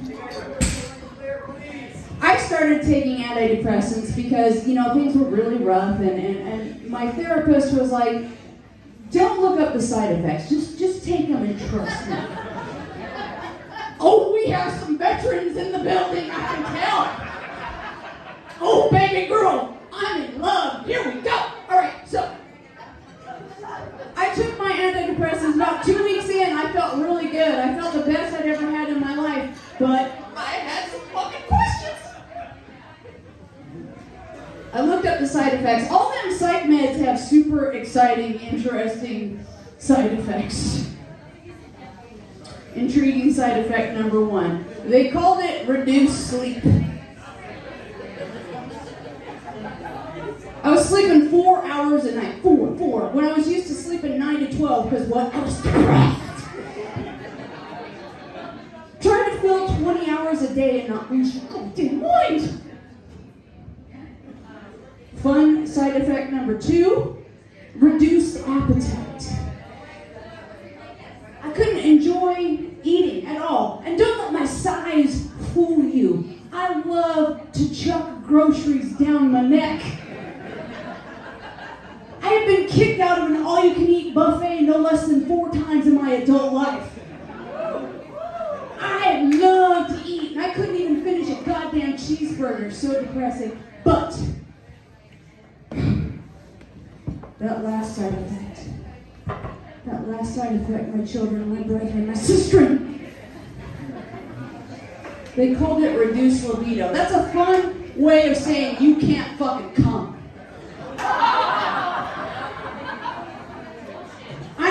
Bullshit. Maybe for you, I tested it. I took a whole goddamn day off of work. A whole fucking day! Started out with the traditional 2-finger tango. I know, it's not fancy. It's not fancy.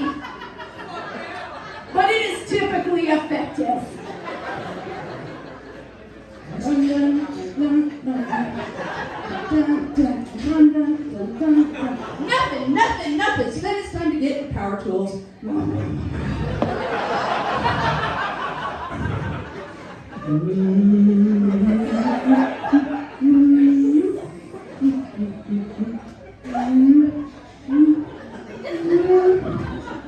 Still nothing, still nothing. So then I had to get in to the monster power tools, you know, the Husqvarna gas powered number.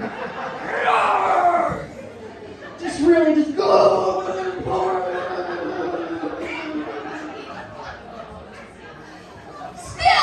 nothing. And that's when I had to call my doctor and say, I'm going off of this fucking drug.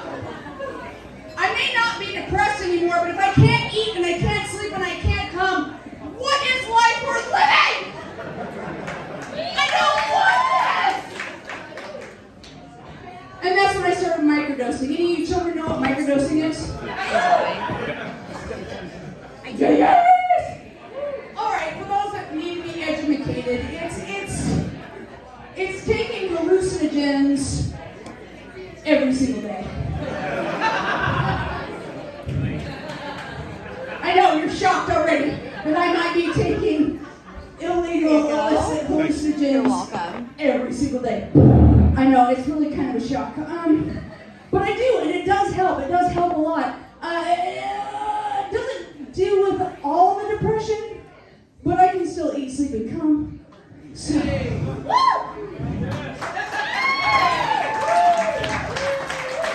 any married folk in the house? That's...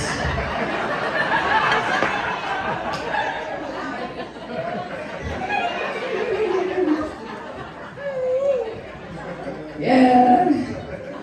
Oh. Yeah, we're married. What of it? What is it to you? Yeah, you know, youngins, they're like, you talk about marriage and sex and whatever, and they're like, doesn't married sex get boring? Yeah. Real fucking boring. But that's when you start doing little fun things like role play. Some of you idiots are like, especially the young ones, they're thinking like 50 Shades of Grey sort of crap, like tying up. No.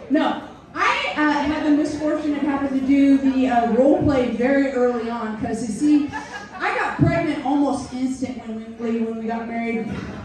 And I was pregnant with a very large child. I'm a very small person, which means at one point, towards the end, my waist circumference was greater than my height.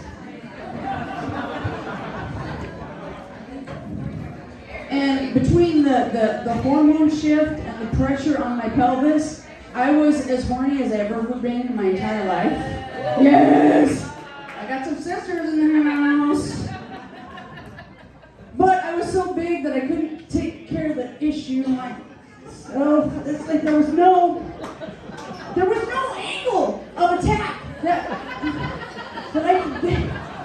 And my husband was like, no.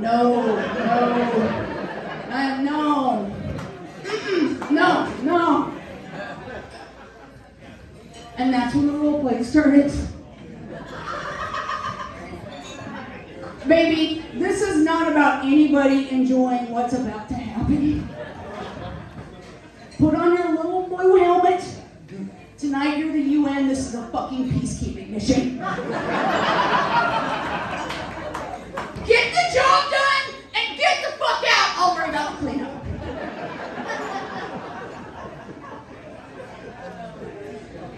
We're all drinking. We're all having a little bit of booze.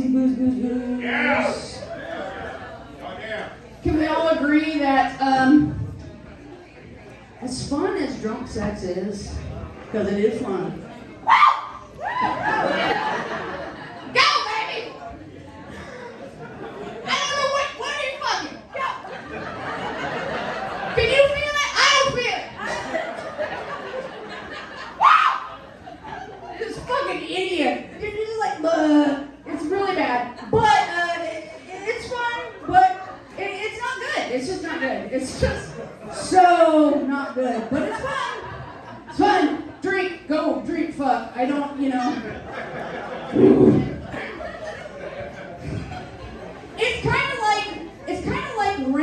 a really bad used bouncy house. You know,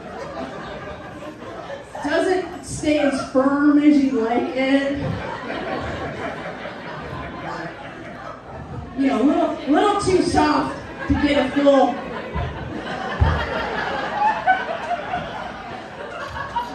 Kind of smells like vomit.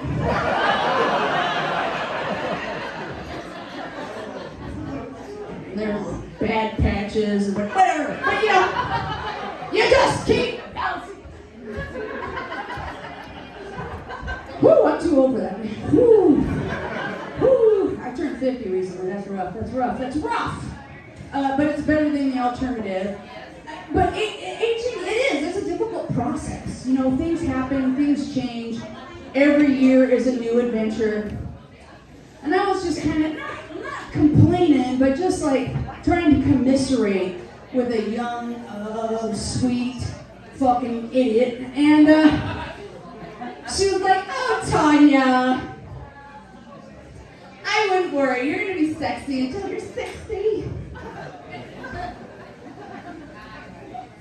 Sexy until I'm 60. Bitch, do you know my life? I'm not interested in being sexy right fucking now. Like, that is a lot of pressure. That's a lot of pressure that they put on us women. That it's like, you have to be sexy forever. No, I don't want to be. This is one of those jobs, like back in the day, back in the good old days. You were a good little soldier, you were a good little worker. They let you 30 years, they let you retire, they gave you a gold watch. Not when you're signing pussy. You're just supposed to be good to go until you die. No, I'm ready to retire. I'm ready to be done. Big shocker, I'm divorced. I know y'all weren't expecting that. I know, so surprising. I am divorced. No. That divorce was interesting. I only have one divorce. I know that divorce. It makes it sound like there was multiple. But he came home from work one day and he was like, I talked it over with my mother. And we decided it's time for me to move out.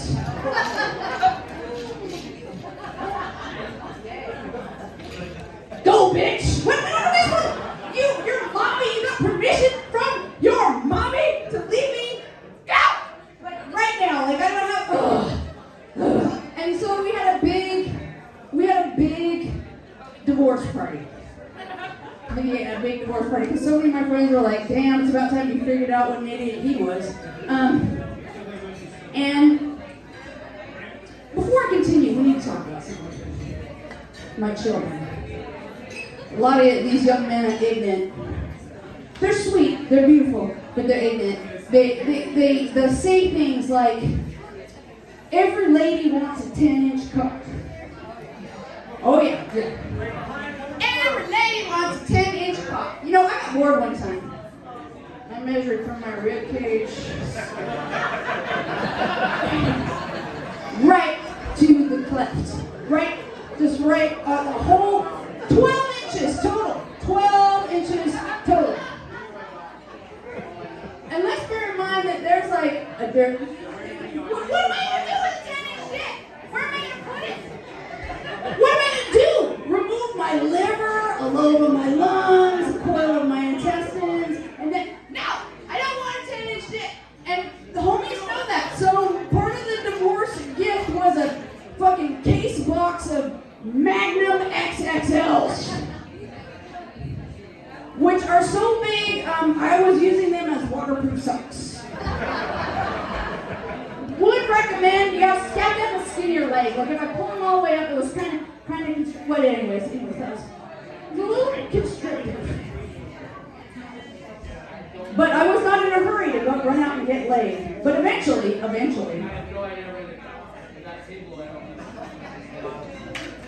oh, the day did come. The day did come. And I had this man in my bedroom. Yes, I feel comfortable now taking my shoes off now. And I was like, did you bring anything, darling? He was like, no. And I said, okay. And I busted out one of those Magnum XXL.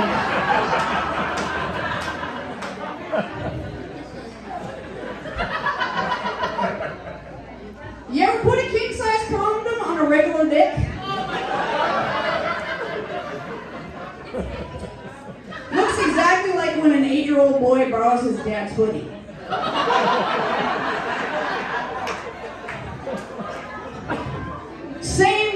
Same look. And some of these, I see a packet of young girls here, little sweethearts, let me tell you something. If the condom don't fit, do not commit. You need to stop. But it's been so long. I was like, party on, let's go. Let's go. Which means, at the end of the endeavor, he looked at me and goes, where's the condom?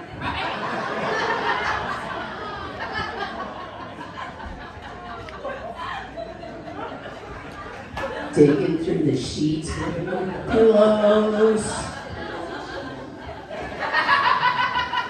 Oh no. Oh no. Yep, there's the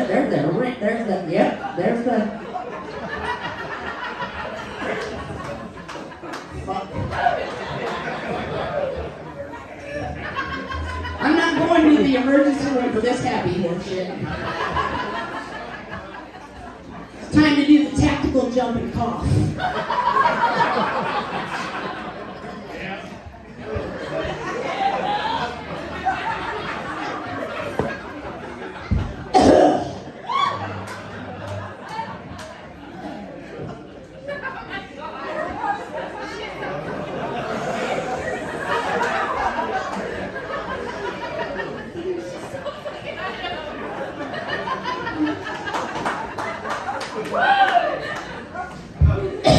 And then, out it went. Like, you ever watch hockey and they do the aggressive slap shot for the goal? That fucker came out and pow! Like, shot hit the bathroom door, man. And that's right about when the homie was like, should I leave now? I was like, you're still here? Jeez. You're still here? No, there was a long period of time after I got divorced that, because he left because his mama told him to. And then, so marriage and reproduction were not part of my life plan to start with, but shit happens. So now I'm alone with 2 kids, trying to figure out how to be a single mom. I got laid off from my job, and then I got diagnosed with cancer. Now, spoiler alert, I survived, okay? It's fine.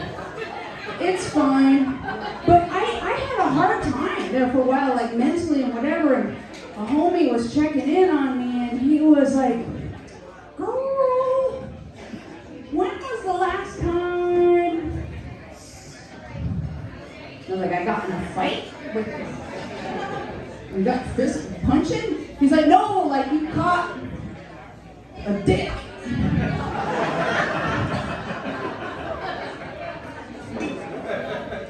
I don't know if you've been divorced, but towards the end of the marriage, like sex is not a priority, and then all that stuff happened, and I had to sit there and think, and I had to look at him and tell him the truth. I said, 2. He was like, days, weeks, months. Oh, for the love of Christ, if it's years, this is a goddamn emergency!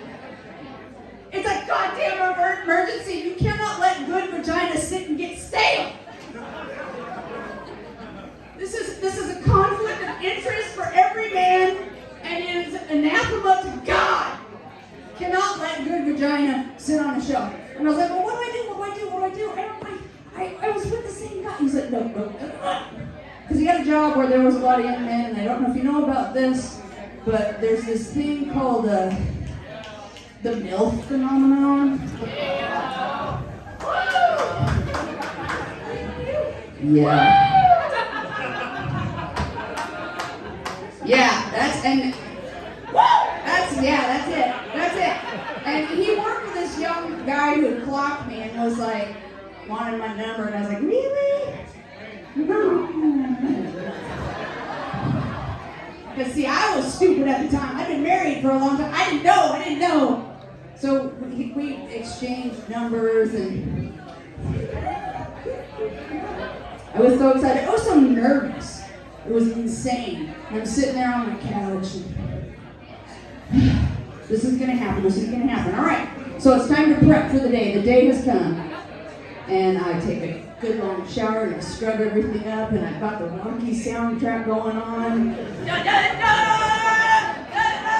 Let's go, champ, let's go. I'm like, here we go. I'm gonna do this. And I'm dedicated to the concept that I'm gonna catch dick. Now I have really dry skin. I don't know if you guys know this, but Vaseline intensive care, not tasty. But I knew that any oil will do in a pinch, so I go in the kitchen.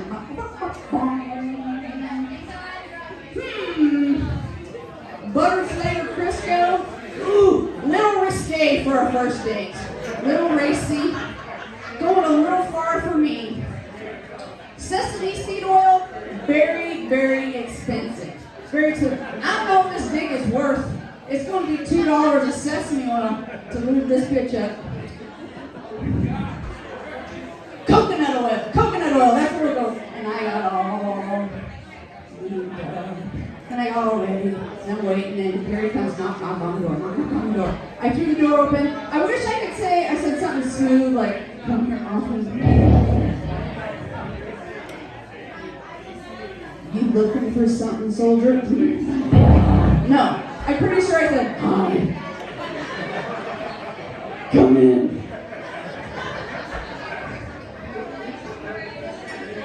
Why are you here? Oh, that's right. I know why you're here. And it was like, did you play with magnets when you were a kid? You know what I'm talking about? Like when you flip them one way and they push each other apart. And you flip them the other way and they just come on together. That's what happened with us. I don't know what I said. I don't know what I did. But the next thing I know, we're making out like savages. Like we're trying to get to the other side of each other's head. You know what I'm talking about? That kind of kissing. And I remembered, oh yeah, this shit's fun. I was married for too long. I thought it was all passive aggressive bullshit. I forgot. It could be entertaining. And I was like into it. We're rolling around on the living room floor, and I'm like, I'm in. And I grabbed him by the belt, and I towed him to my bedroom like something I found broke down by the road. Ow! Oh! And at that point in my life, it had been 18 years since anybody but my husband or my doctor had seen me naked. And here's this hot young man, he whips off his shirt. He's got those cuts. And an 8-pack. And I have like fucking saggy ass tits that are breastfed 2 children and a bunch of stretch marks and extra skin. And I'm like, woo! But he was smooth as fuck. He jumped into my bed and did the old Bruce Lee.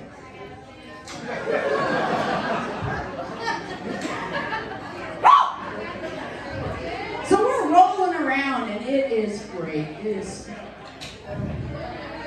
I won't give you details. I won't bore you with the details, but it was great. I was having a great old time. Now, I have done some strange things in my life. I've made some poor choices. I've hauled people to bed that shouldn't have been in my house. And I heard some fucked up shit said to me in the bedroom, including, you look just like my sister.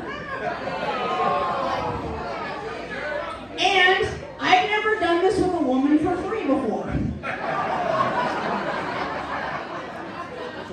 That's a story for legal reasons I can't ever tell on stage. But go to Tijuana if you have a chance. Anyway, but this young man said to me the worst thing I've ever heard in the bedroom in my life. He said this. There's an EpiPen in my glove box. What? Oh, fuck! So I jump out of bed, pants, you crack them like a whip, out flies the change, the wallet, there's the keys. I grab my robe, throw it on, run out the steps,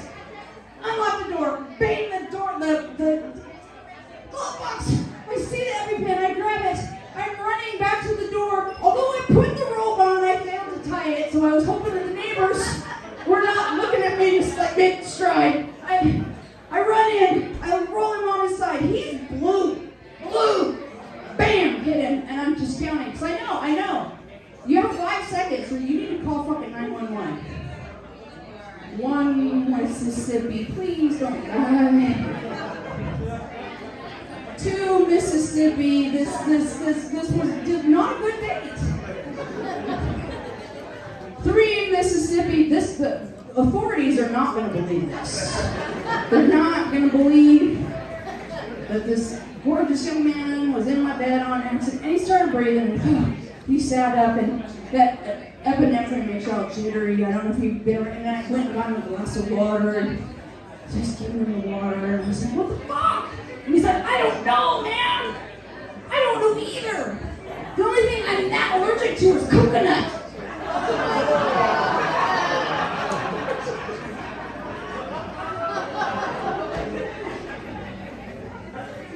We're still friends.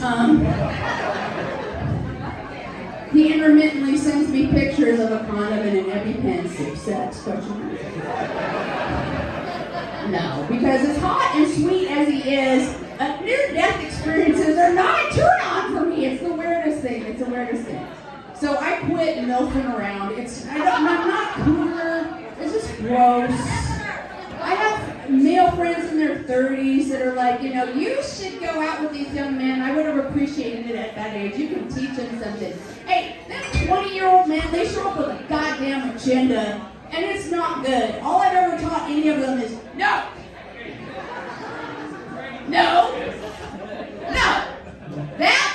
That is, there's things that women can and will do, but it's like ordering off of the Chinese food menu.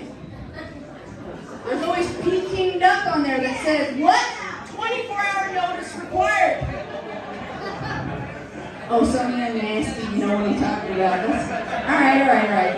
So I've been like hitting up more of the men my own age. And yeah.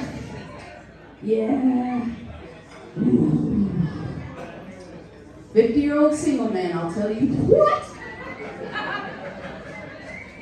It's a lot like buying a jigsaw puzzle at a thrift store.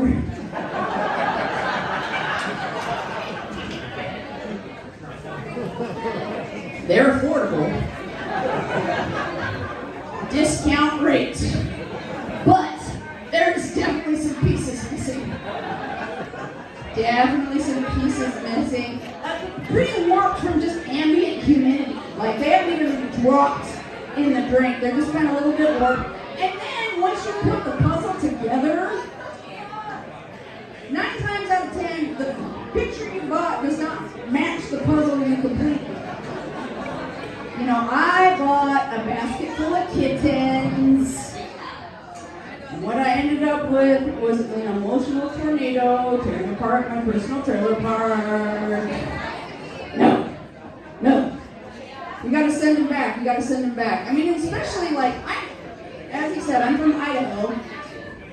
Idaho is Mormon hookup land. People get married very young and they stay that way. Which means if they're a 50-some-odd-year-old man with no pussy in their life, it's for a good goddamn reason. It's a good reason. I don't know. I feel like it's time for the educational portion of the program. There's some sweet young men in the aisle. They need to learn something. So, hey. So.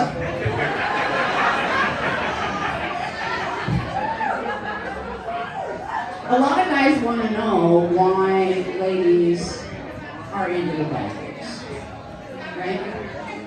And I got to tell you the truth.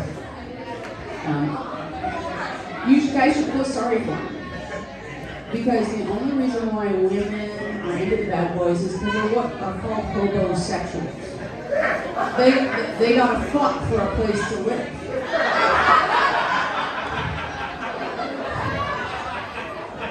And that ladies,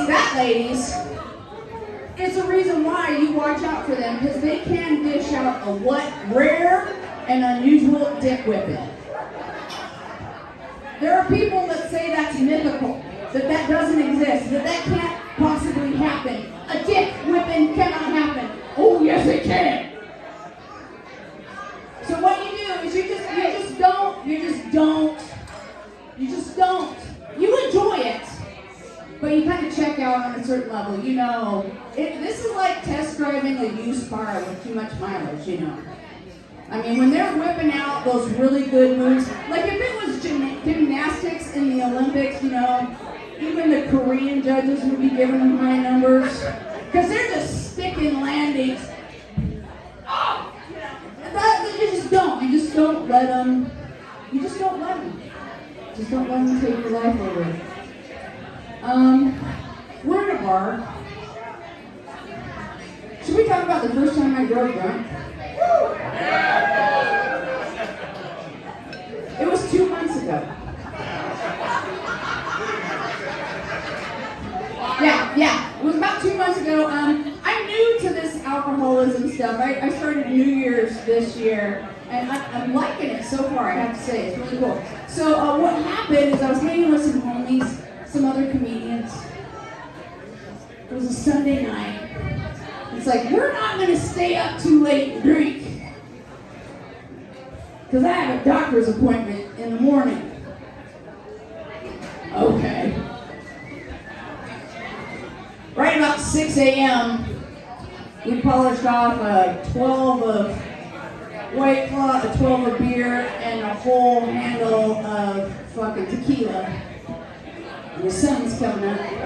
It's like, well, now what? He's like, can you drive? And I said, I can, but I probably shouldn't. But we take him to the doctor's appointment anyway.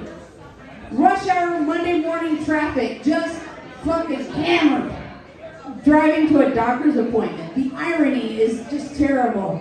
And we go in, and it was fun, and he's like too drunk to fill out the paperwork. And the doctor's office paperwork has some really personal questions. And I'm like, what about, but he's like, just say no to everything. I was like, yeah, but I saw you last Saturday, and I'm pretty sure you took that one home. So, like, I think the STD risk is high. No. It all turned out fine. Once again, no ticket, no whatever, and I will not do it again.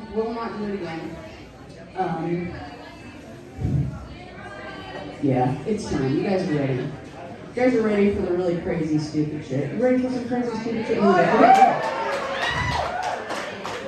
So, I have been carrying a purse for nigh on 40 years. And I have to tell you guys, I still haven't figured him out. Ladies, you're going to have to testify. You're going to have to help me out with this bit. We've all done this. We're getting ready to go out. You put on a little lipstick. You know you're going to have to touch it up later. So what do? You pitch it in your purse. Later comes. Wait. Paw around. No lipstick. Start taking everything out. Pretty soon your entire personal life is out in public, on a table, in a bar, and you still haven't found your lipstick. You just give up. A couple months later, looking through your purse, and there it is. Where has it been? Where did it go? There's some sort of bizarre, voodoo, black magic going on in there. And I think men sense this, because we've all had this experience, like your dad, your brother, your boyfriend, whatever, roommate is in the other room, and it's like, you got any nail clippers? And you say, yeah, in my purse. Do they dip in and get them out? No. They come walking into the room, holding it as far away from their body as possible. A shattered look on their face. You do it. You do it. So men have a natural fear of purses. Fair enough, because we don't know what's going on either. And I recently had an epiphany, because I was digging through my purse, And in the bottom, I found a euro coin. Did you hear that properly? A euro coin. Somebody's like, oh, maybe you got it as change. And I was like, no, I have a coin purse in my purse for my change. A little bit of purse within a purse inception going on. I understand, it's kind of weird. It doesn't rain loose change in my city, and certainly nobody's throwing money at me. Maybe to shut me up. I don't know, that's a possibility. But that's when I had my epiphany. That's when I had my realization. That's when I knew the answer. The universe is, in fact, full of wormholes attaching one location to each other, all across the universe, everywhere. And purses are the portals. It's true. It's true. So what do we do with this important information? This pivotal, vital information? I don't know if you guys realize this, but it's mostly men that run NASA. And we're trying to get to Mars, right? They're trying to build all these rockets and whatever to get all kinds of shit to Mars. They don't need to do that. One rocket with a really big fucking purse. Send it to Mars, drop it off, build another big one here, cram it full of shit, and just wait. They'll just naturally start pinging back and forth. And we could get corporate sponsorships going to Mars by Coach. I don't know. I think it's an excellent idea. I think we should try it out. I don't know. Anybody here work for like a major corporation, like a job, whatever, like a big company that does weird shit to try to make you feel like you're important? I did for years. I worked for one. Once a month they had what they called Employee Appreciation Day. And it rarely made us feel appreciated. But there was one day in particular that was absolutely epic. It was Hot Soup Day. 7 flavors of soup for your lunch. Don't bring lunch. 7 flavors of soup for you guys. Soup. Free soup in the break room. Hey, great. They forgot to bring bowls. Nothing makes you feel more appreciated than hot soup and no bowls. Yes, sir. Just pour it straight into my little grubby little paw. I feel so appreciated, sir. Yes, more. Oh, I'm just licking from my elbow, sir. Oh, yes. I feel so special. I just want to... Give me some more, sir. Yeah. No. I did not feel appreciated. I did not feel happy. And in July, I had enough. Anybody here ever rage quit a job? Like just like, I have had enough and snap. That's what I did at this job. I was just like, had enough. I was done. We're talking like hardcore, like rip the phone out of the wall, flip the desk over, kick down the door, Then I remembered I worked from home.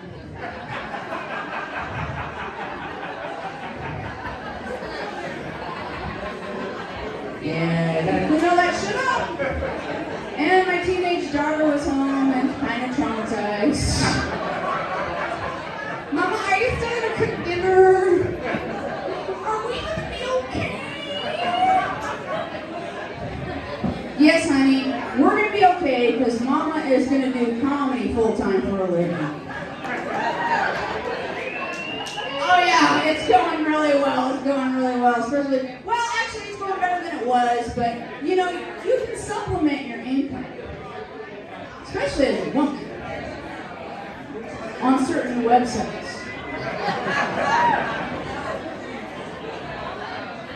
Oh, you know what I'm talking about. Some of those websites where you make friends and have fans. people that regularly patronize women's business. There you go.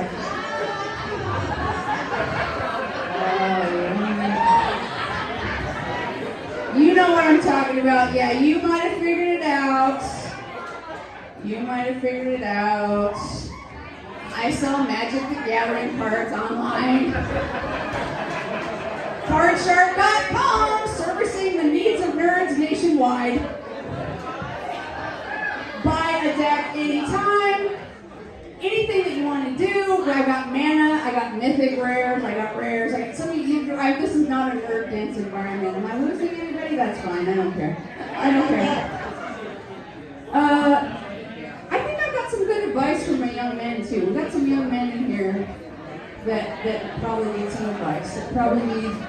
Can you take some advice, some knowledge from an old set? From an old set. Give it to me. I'll give it to you. Okay. All right. So, what you need to know is this. That I've had a lot of strokes. And I can't remember. Hang on. I'll get there.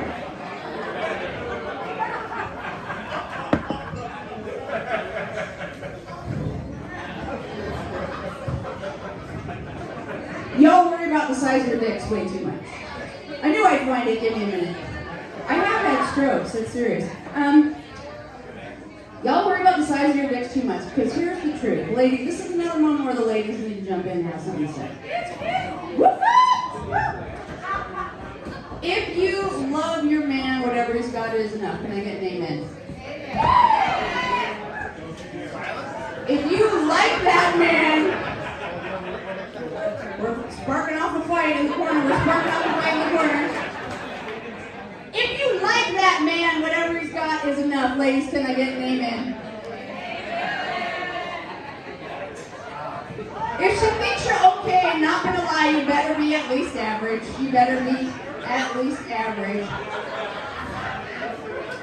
But the truth of the matter is, if she hates you, more accurately, if you've done something to earn her ire, here's the facts. You can have a dick so long that you have to tuck the tip in the top of your tube sock in the morning for safety. And so thick, it looks like a bodybuilder's bicep. And if you've made her hate you, here's what's going to happen. On any given Friday, she's going to be out at the bar with her girls, just picking apart. He doesn't wipe his ass good enough. There's no skin marks on his underwear. He never puts the seat down. He doesn't know how to put toilet paper on the roll. She's just going to go. And then about 16 shots in, she's going to yell at the whole bar, and on top of it all, he's got a little dick.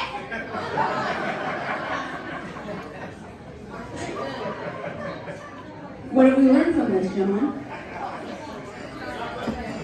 It's not how much of a dick you have, it's how much of a dick you are.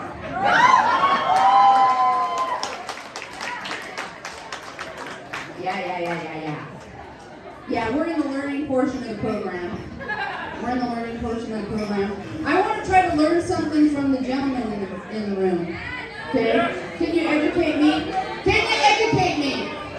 Okay, so, summertime where I live, it gets really fucking hot, and as we covered before, I quit my job, so I didn't have money. So I didn't have a gym membership. I needed to get some exercise. I hate the mall, so I went to Walmart. So there's air conditioning. Oh, I know. But if there's air conditioning and there's lots of floor plate space, I can walk around. Get some exercise. Pick up some deals. I go to the checkout. Now, there's a gentleman, and I use that term very loosely, in the checkout line as well. And, thank you. There was a gentleman in the line, and I could tell that he was a fitness nut. I could tell. He had the shirt on, he had the bicycle helmet, he had the clippity-clappity tip-pink shoes. He had the protein bar, he had the vitamin water. Very, very healthy. That's not what I was judging. What I was judging was he was wearing spandex shorts and no underpants. Just light sweat and spandex, and it was just dick. I mean, just dick. Let me make it clear, not a lot of dick. Solidly average dick. Not that guy. We've all seen that guy out in public with the trouser tantour that you just like, bro, you've been shoplifting at Hickory Farms. What the fuck?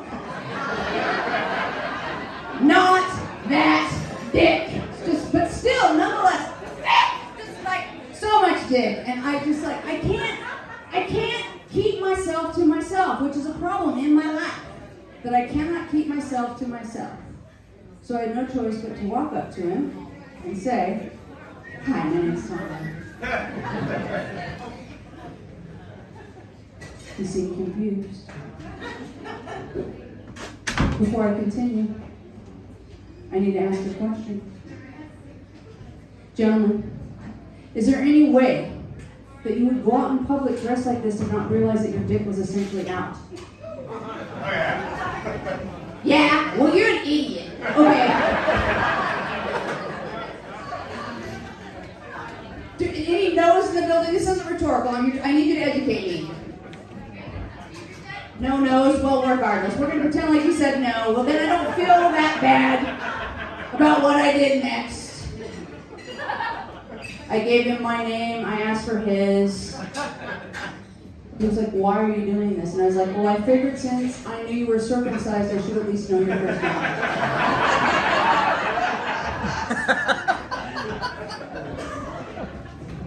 Seems fair. I'm an old-fashioned gal. I am a very old-fashioned gal. I don't get around much, and a lot of my friends consider that a tragedy.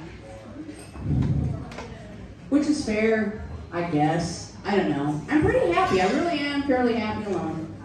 But I have friends that occasionally set me up on dates. And just to make them happy, I go. And they're always bad. They're always bad. Why is that? I know why, because it's always my dude friends. And here's what happens when you have bro friends. They meet a guy, and they're like, "I want to hang out with him more. I'll set him up with Tanya." Giving zero fucks whether they're anything that I would be interested in. They just want to hang out with them more. It's cool. Fine. So I accept these dates occasionally, just in case, just on the off chance that maybe I'll find the next love of my life. Oh, fuck. This last one that I went on right before I came up here was really bad. I have dated enough, I've been single long enough that I prefer a lunch date because it's a clearly delineated section of time. So you have an easy out. And if it's going well, you can like take a break and go meet for dinner. You know, it's just perfect. Lunch date is perfect. Right out of the gate, I knew there was going to be problems. As old-fashioned as I am, I don't like it when a man orders my lunch for me. Especially not when it's a small salad. You calling me fat, motherfucker? Fine, whatever. Zooming on. He goes, "Our friend Larry tells me that you're a comedian. And I have to tell you that I don't think female comics are funny."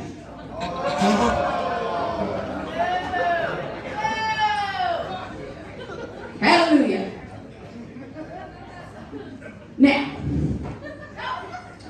we've all had that situation where you're driving down the highway and you see a massive car accident, right?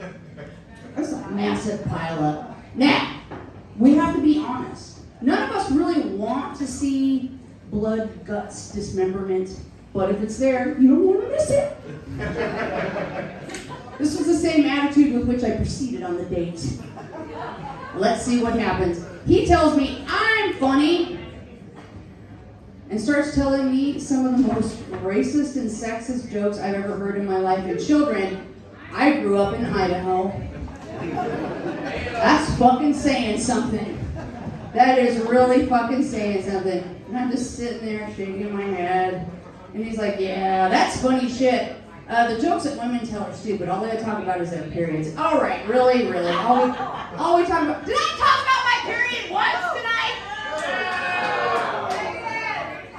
I've seen a lot of female comedians. It does come up once in a while, but I have never seen the 2-hour menstrual special ever. I don't know what the fuck this stupid idiot was talking about. But I let it roll. He did pay for my small salad after all. He took my stunned silence for acceptance. He took it for attraction. And he said, hey.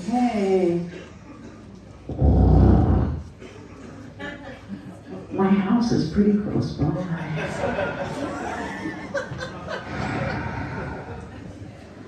You want to go back to my place and do a nooner? Only the old ones know what that is. That's a midday hookup. Is a nooner. Midday hookup.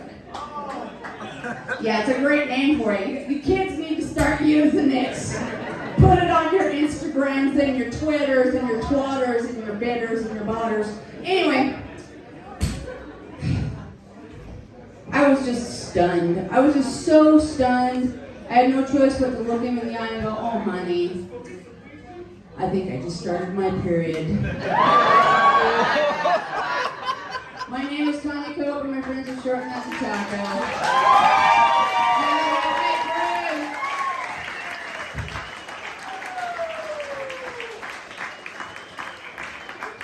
Creek Street Cabaret, how we feeling? All right.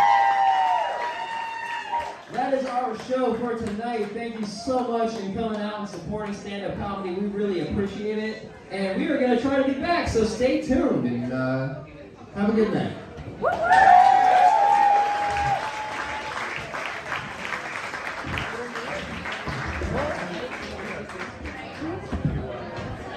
What's more, Danny Monsoon?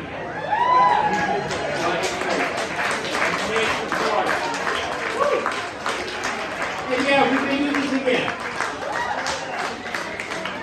Thank you, everybody.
Hey, that's not extra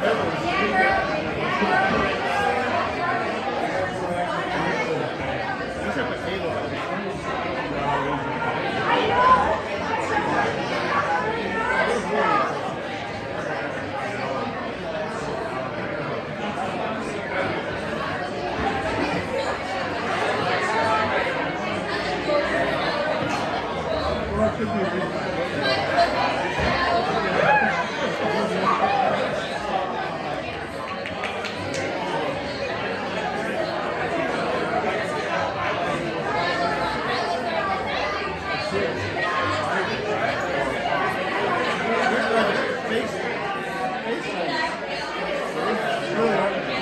I think we're going to be okay with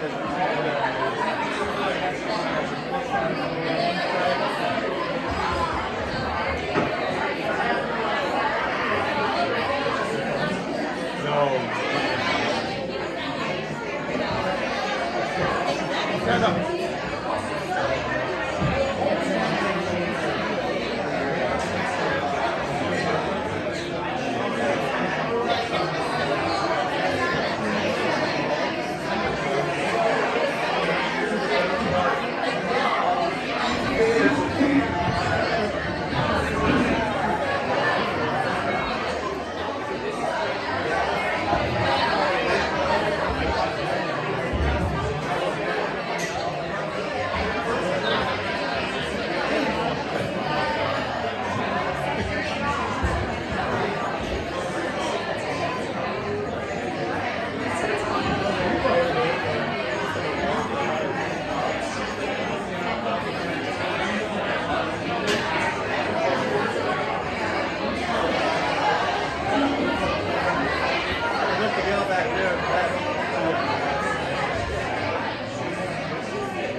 Oh,